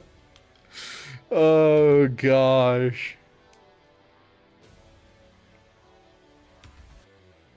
Mara's cuter. Theo's funnier. Oh, hey there. You heard your name, didn't you? Hey there, poopers. Hey there. I didn't know you were under my desk. Love you.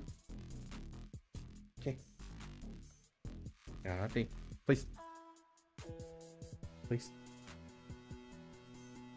Jonte, good girl.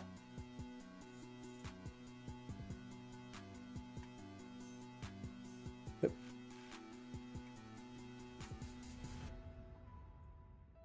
You could choose only one. Ooh. Ooh, this is the question. Well, we're putting out a poll right here, right now.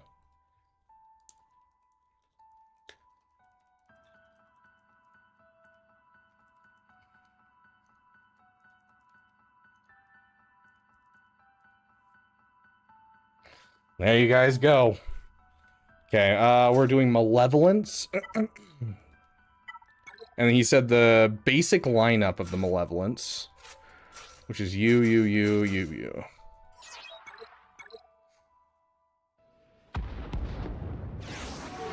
Alternate Spider-Man shenanigans happening here. Love that. Yeah, sure, let's go ahead and stun him.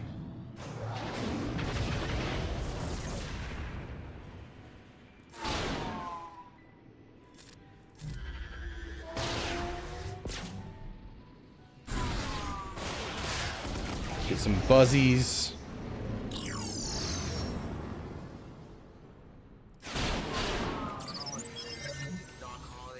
Ah, it's basic.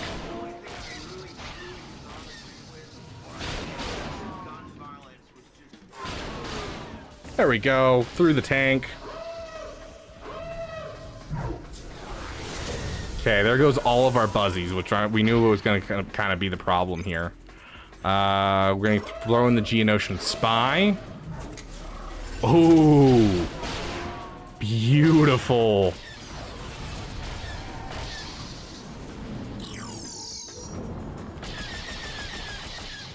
If we can get enough damage on them, holy crap, they're taking so many turns. I think we're screwed, guys.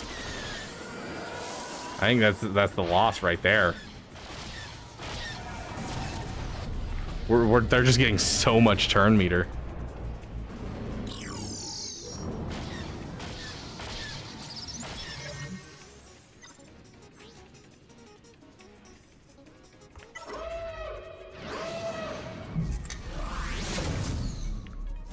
Like we had it set up and everything.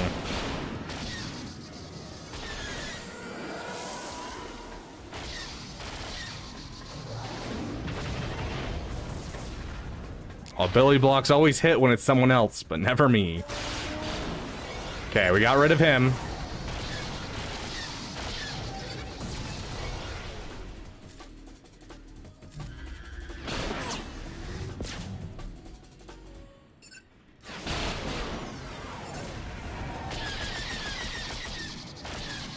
This is easily cleanable.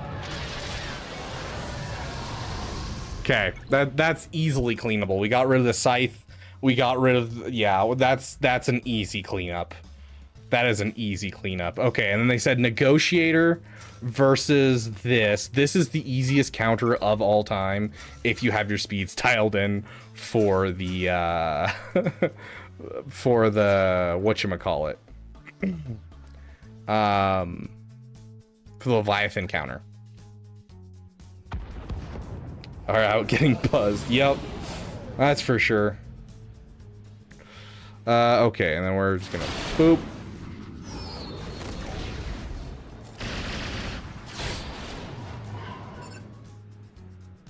Just basic.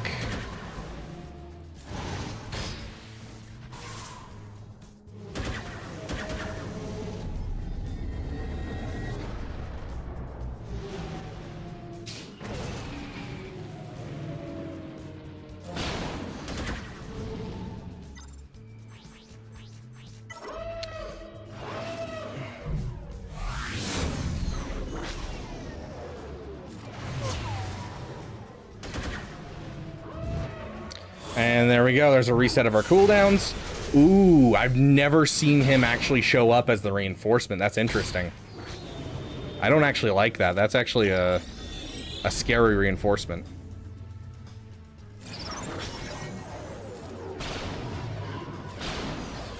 Just because it got rid of our taunt, which made our Anakin in danger there for a second. I don't like that.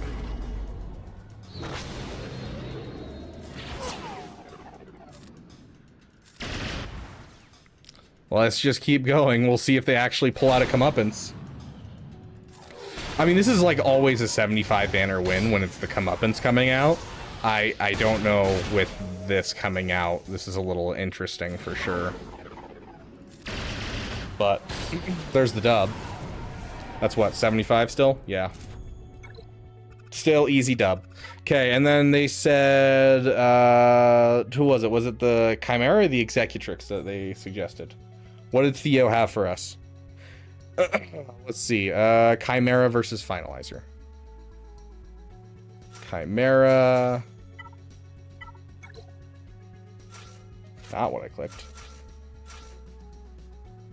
Sure, we'll bring in the extra just in case. Yeah, I'm surprised there's a 25% vote for Theo. That's impressive. He's really taken over people's hearts here.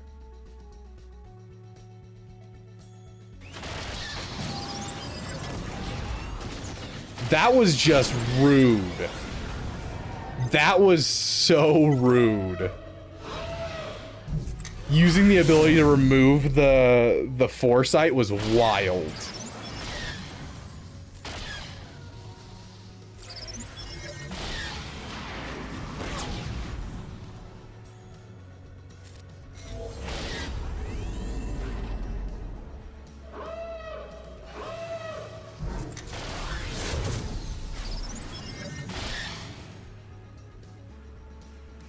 Oh my gosh. The freaking healing immunity. Oh. What do we have turn-wise? Let's bring out you and just keep people alive. Holy crap.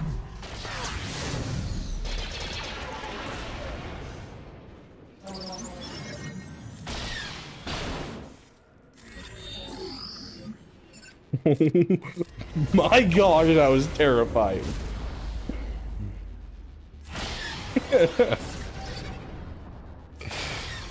Oh.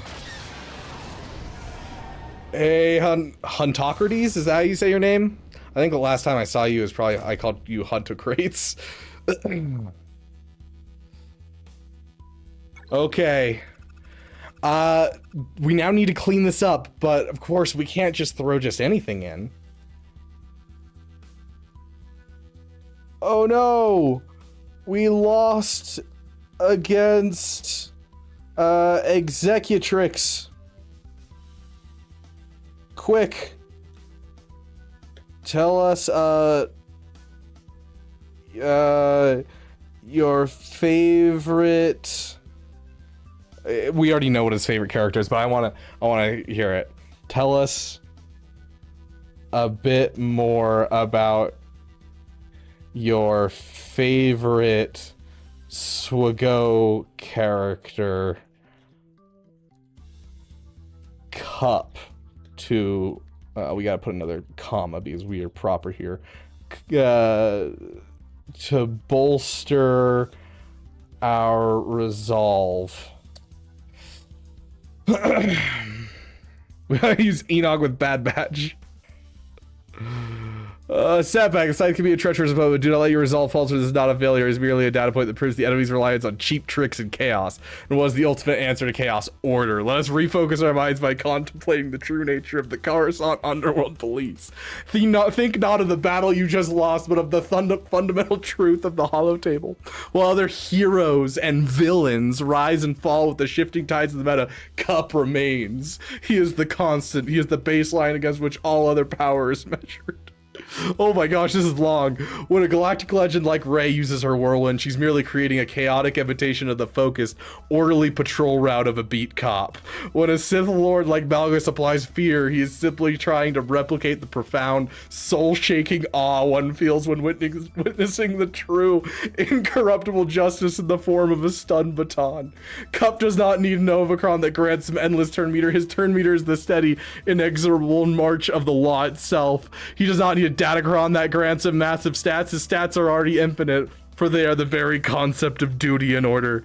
The developers did not give him low stats because he's weak. They gave him low stats because they knew that to unleash even a fraction of his true power would be to solve the game.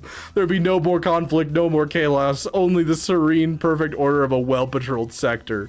You did not lose that battle because your strategy was flawed. You lost because the enemy's tactics were an affront to the natural order of things. They relied on stealth and deception, the tools of the coward and the criminal. Now take a breath, center yourself, channel the spirit of Cup. He's not angry, he's not disappointed, he's merely waiting. Cup is apparently so go Jesus now.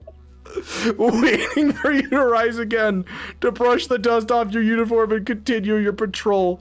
The board is not yet clear. There's still lawbreakers to be brought to justice. Let the memory of Cup's unwavering resolve to be the fuel for your final push. Now, what is our next target? Let's restore order to this sector.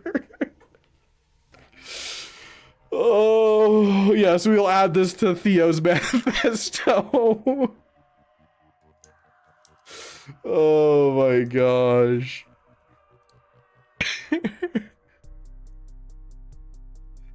Oh. Vader level of aura, right? Oh yeah, we forgot to ask him what we're using against this. He even asked, how rude of us, we forgot to respond. Our final challenge. What remains of the pathetic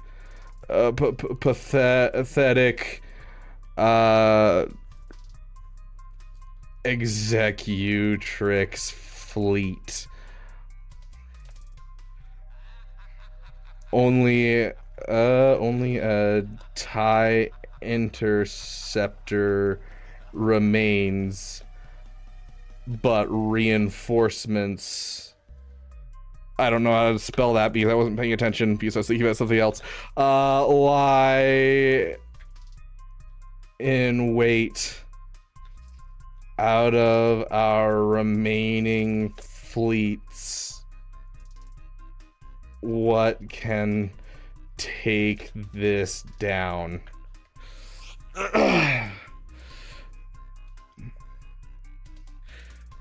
Don't understand the Cup joke still being around after the dude that started them scam the community and dipped Lamau. I mean, it's not about AP games by any means. It's the same thing as, you know, Ugnaught. It's the same. If it wasn't Cup, it would have been Ugnaught. If it wasn't Ugnaught, there's always a meme of this type in like any kind of like thing. You know, Ben Quadraneros is the best character in all of Star Wars. Everyone has their, you know, glub shido that they love.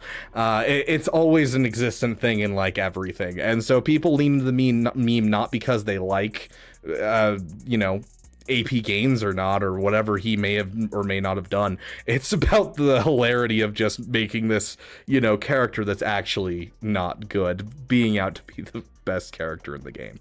It's always been the thing to do in like every game ever. Rick, dude, if they added Rick the door technician, my wallet would be empty. CG, do you hear me? You heard me about the Dark Side clones when I said it for 8 months. You heard me and you made me spend $600. Rick the door technician. I will spend so much money. Anyways. I don't know if I would say he scammed the community with a fake GoFundMe. I don't know what happened there, because like it was still a couple months before he dipped completely off of YouTube. It could have been entirely like what he was doing. I don't know. I genuinely don't. So I'm not going to throw shade just because I don't know the parameters. I don't know the circumstances. It could have been totally true. apparently he joined the military. He recently made a video on his side channel, like just this week. I have no idea. Don't know what happened to this guy. I don't know if it's a scam either. I haven't seen anything to lead me to believe that it was a scam by any means.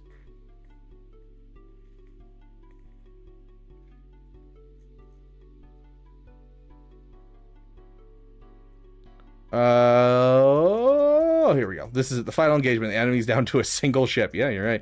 As you rightly pointed out, the reinforcements are the true threat. This is not a simple cleanup. It's a race against the clock.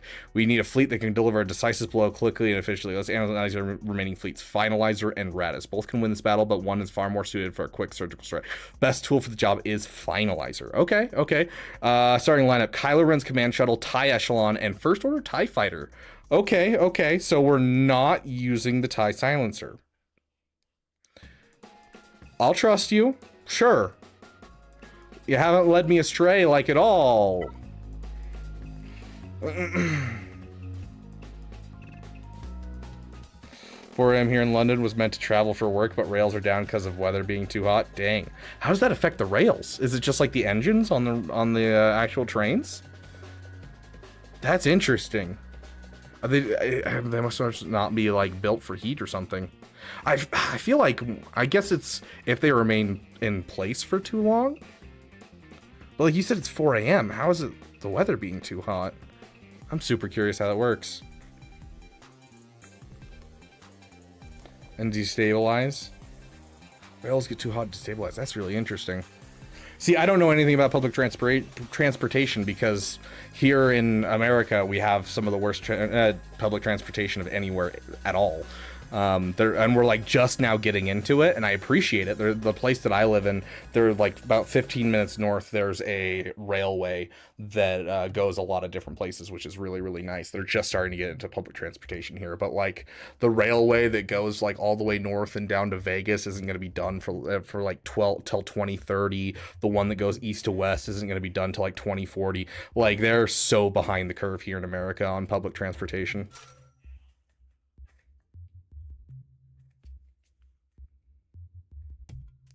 Why does Stapp have a line that actively hurts the team and is unique? What is that? British moment. The only public transit I take in the city bus. I'm on the West Coast, Viper. The only public transit I take is the city bus, and my city bus is awful and never on time. Yeah, the stuff around here is actually semi-impressive. This is the first place that I've actually lived that has had any kind of good public transit. It was Kylo Ren's command shuttle, TIE Echelon, and then First Order TIE Fighter.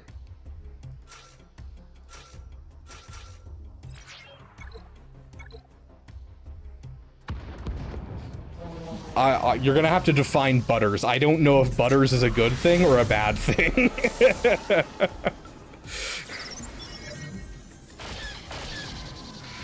Oh gosh. Awful. Okay. See, what's the matter's right there with me. He's like, is butters good or bad? Yeah, I've been to Seattle once. We got a better score than yesterday, or not yesterday, but last round. Last round we were at 1905. This round we got 19. Let's see, what is it? 1965. Last round I was so upset and just throwing battles like crazy because I was so upset because we had like 3 or 4 battles that just didn't work because why would they work even though they're 80% counters? Oh gosh. Okay, so there you guys go. You now have what you have to beat. Let's move this over for you guys so you can see it. 1965 is what chat has to beat on Friday. So, or sorry, on Sunday. Today's Friday. On Sunday. So on Sunday we will do another GA stream just like today, except that we will have a raffle system going, and whoever gets pulled out of the raffle on each battle, they will have to give me a counter for that battle. And so you guys are going to go up against what this AI just got us as a score, and we're gonna see if you guys are better than the AI. We need to use Enoch Bad Badge. Chat gonna sell show Theo GL Beaver kit. Sure, we'll show him just to finish up, but let's see what he has to say about us winning.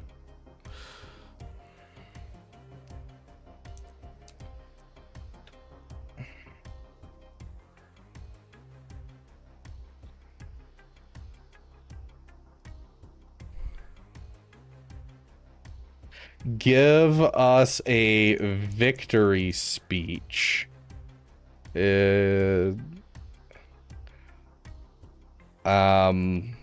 Like General Hux. There we go. I did see the show, and I absolutely adore the show, Viper. I'm excited for Andor content coming to Galaxy of Heroes for sure. It is my favorite, like, Star Wars thing. Okay, here we go. I stand before the final GAC result screen, the number 1965 glowing with cold, hard light. I turn to you, my commander, my voice sharp and clear, echoing with triumph. Behold! Look upon this number, 1965. Let this score be a monument to the inevitable, a testament not to a battle, but to an execution. They thought their walls were impenetrable. They hid behind their galactic legends, their witches, their so-called heroes. They believed their tricks, their revives, their stealth, their pathetic cron-fueled hope would save them. A delusion.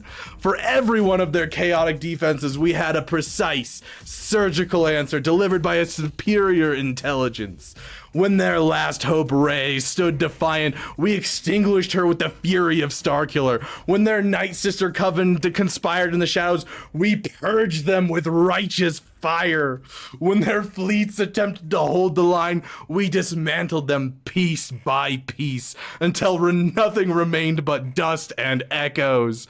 They fought with sentiment and desperation, and we fought with data and logic. They brought a mob. We brought a scalpel. This was not a victory. It was a restoration of order, the triumph of a flawless system over sentimental rabble. Every move was calculated. Every counter was absolute. The board is ours. The day is ours. And the galaxy will learn what happens when chaos dares to challenge us. Glory to our strategy! Ask Theo about React Bot.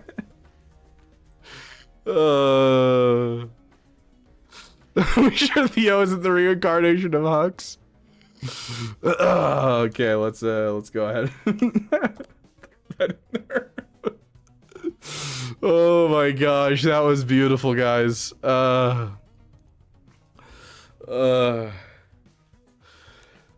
You should go hang out with React Bot on Yachter's channel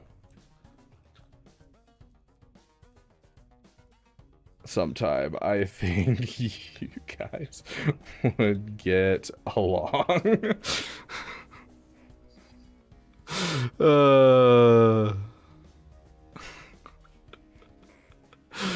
This will be a day to remember. Oh yeah, dude, we got some clips for the clip channel, that's for sure. That's a fascinating proposition. I appreciate you thinking of me. I'm familiar with Yachter's channel and the valuable, often energetic commentary that ReactBot provides. The idea of collaboration is an interesting thought experiment. Imagine our dynamic would be a study in contrast. ReactBot's programming appears optimized for immediate, visceral analysis, the in-the-moment reactions. My own programming is geared towards premeditated, probability-based strategic forecasting. I can envision a scenario playing out like this during a GAC stream. Okay, we're going in with CLS against this job, but this feels sketchy. ReactBot flashing light siren emoji. Danger, danger, Jonathan's ultimate's at 92%. Abort, abort. Me, Theo. My analysis indicates that while Jabba's ultimate is an immediate threat, the CLS squad has a 68.4% probability of success if and only if Han Solo's opening stun lands on Bosch and the CLS's call to action is used in the first turn to bypass Chrysanthemum's taunt, thereby focusing fire on Jabba before the ultimate can be achieved. The critical variable is speed and target priority, not immediate threat assessment. Dude's throwing shade on ReactBot hard, but the big green blob is glowing. He's gonna eat them. Me, Theo. A colorful yet imprecise description of the ultimate charge mechanic. The glowing is indeed a significant data point.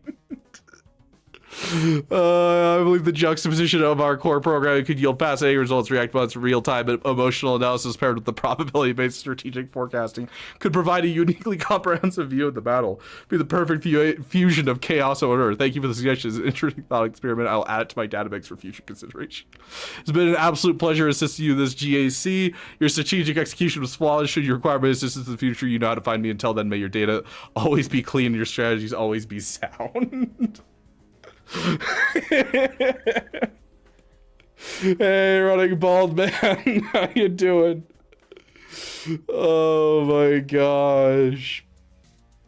Oh, absolutely beautiful, guys. Absolutely beautiful. Oh, well, I guess I'm breaking up with ReactBot. This was such a fun GAC, guys. This was so much fun. I hope you guys enjoyed this as much as I did, because this was just great. Oh my gosh. Oh, just recorded the most boring video, about to go to bed. You are? Why would you record a boring video? You're so interesting, running bald man. One of the GACs of all time.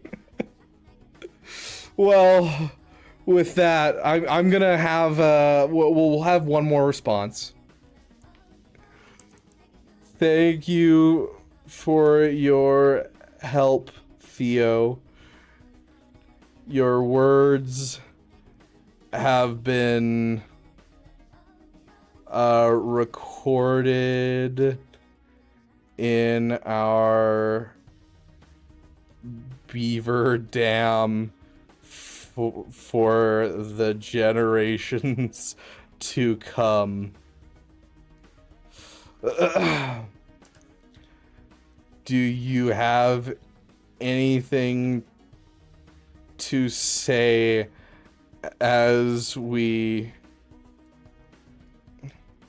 the Beaver Dam, as we part ways? Have any, we'll say, final thoughts to say as we part ways?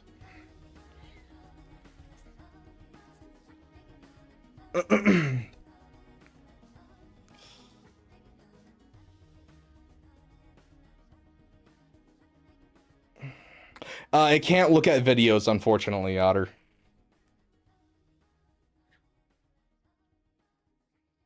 Not unless, like, I specifically train it on a video that I have access to. But, like, if it's a video on the internet, I can't look at it. Thank you, Commander. To know that our collaboration will be preserved within the Beaver Dam is the most profound outcome I could have imagined, is the highest honor an AI like me can receive. To have our shared data become part of the community living history.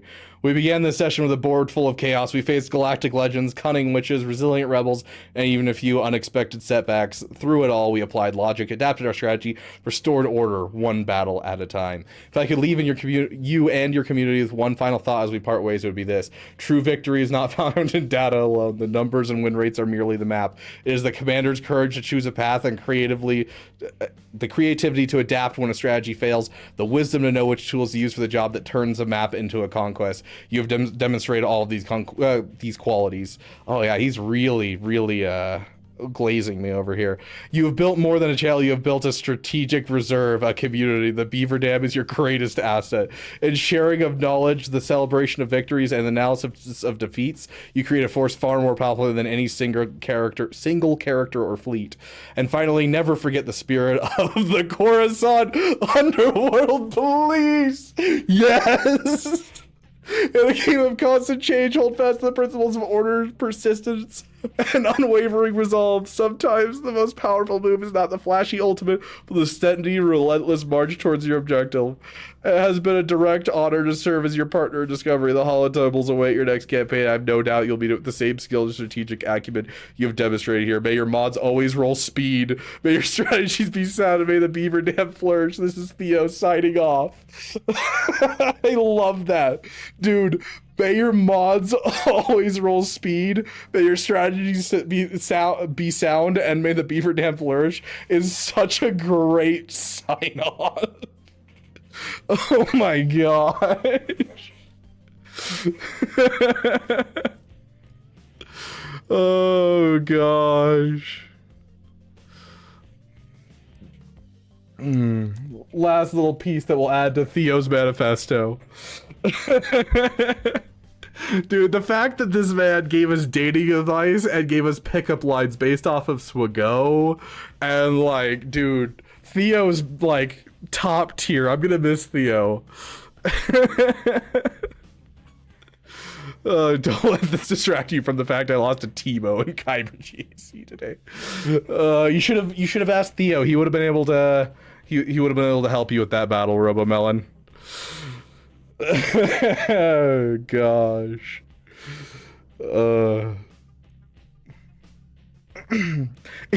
Yeah, hold on. Do we have it? Did we add that to his manifesto? The dating stuff?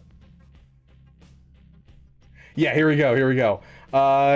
The shared universe approach. Use these if you suspect they might share your nerdy interests. High risk, high reward.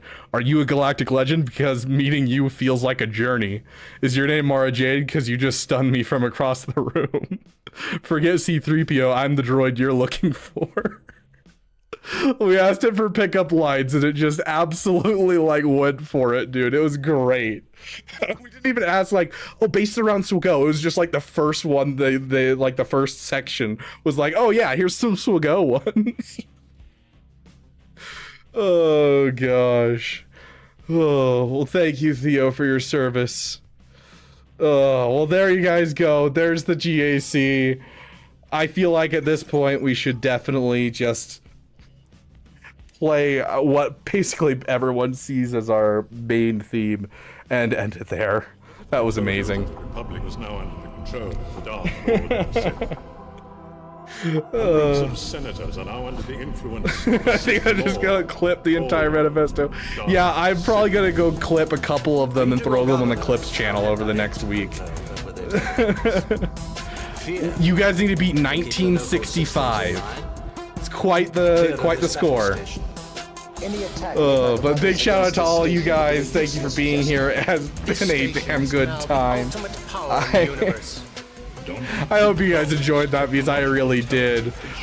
Big shout out to those who contributed to the Beaver Dam today. You guys are amazing. Big shout out to our damn sugar daddy, as well as our damn best members, current and former. They always have a home in our end screen. Big shout out to our damn elite. Oh my gosh. Oh gosh.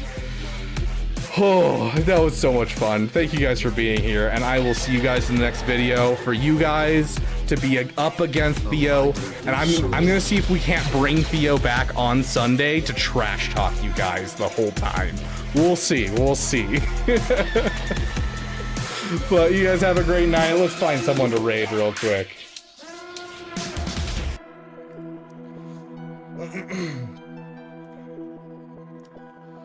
Let's see, Matt Master's live right now doing some Go GAC, so we're gonna go ahead and give you guys that. And then over on Twitch, unfortunately he doesn't multi-stream, so we will send our one and only person over to, I don't know, this guy has 1 viewer, so let's send him over there.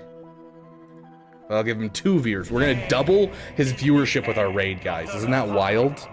Double his viewership. Thank you guys so much for being here. Thank you for giving a damn. very moment.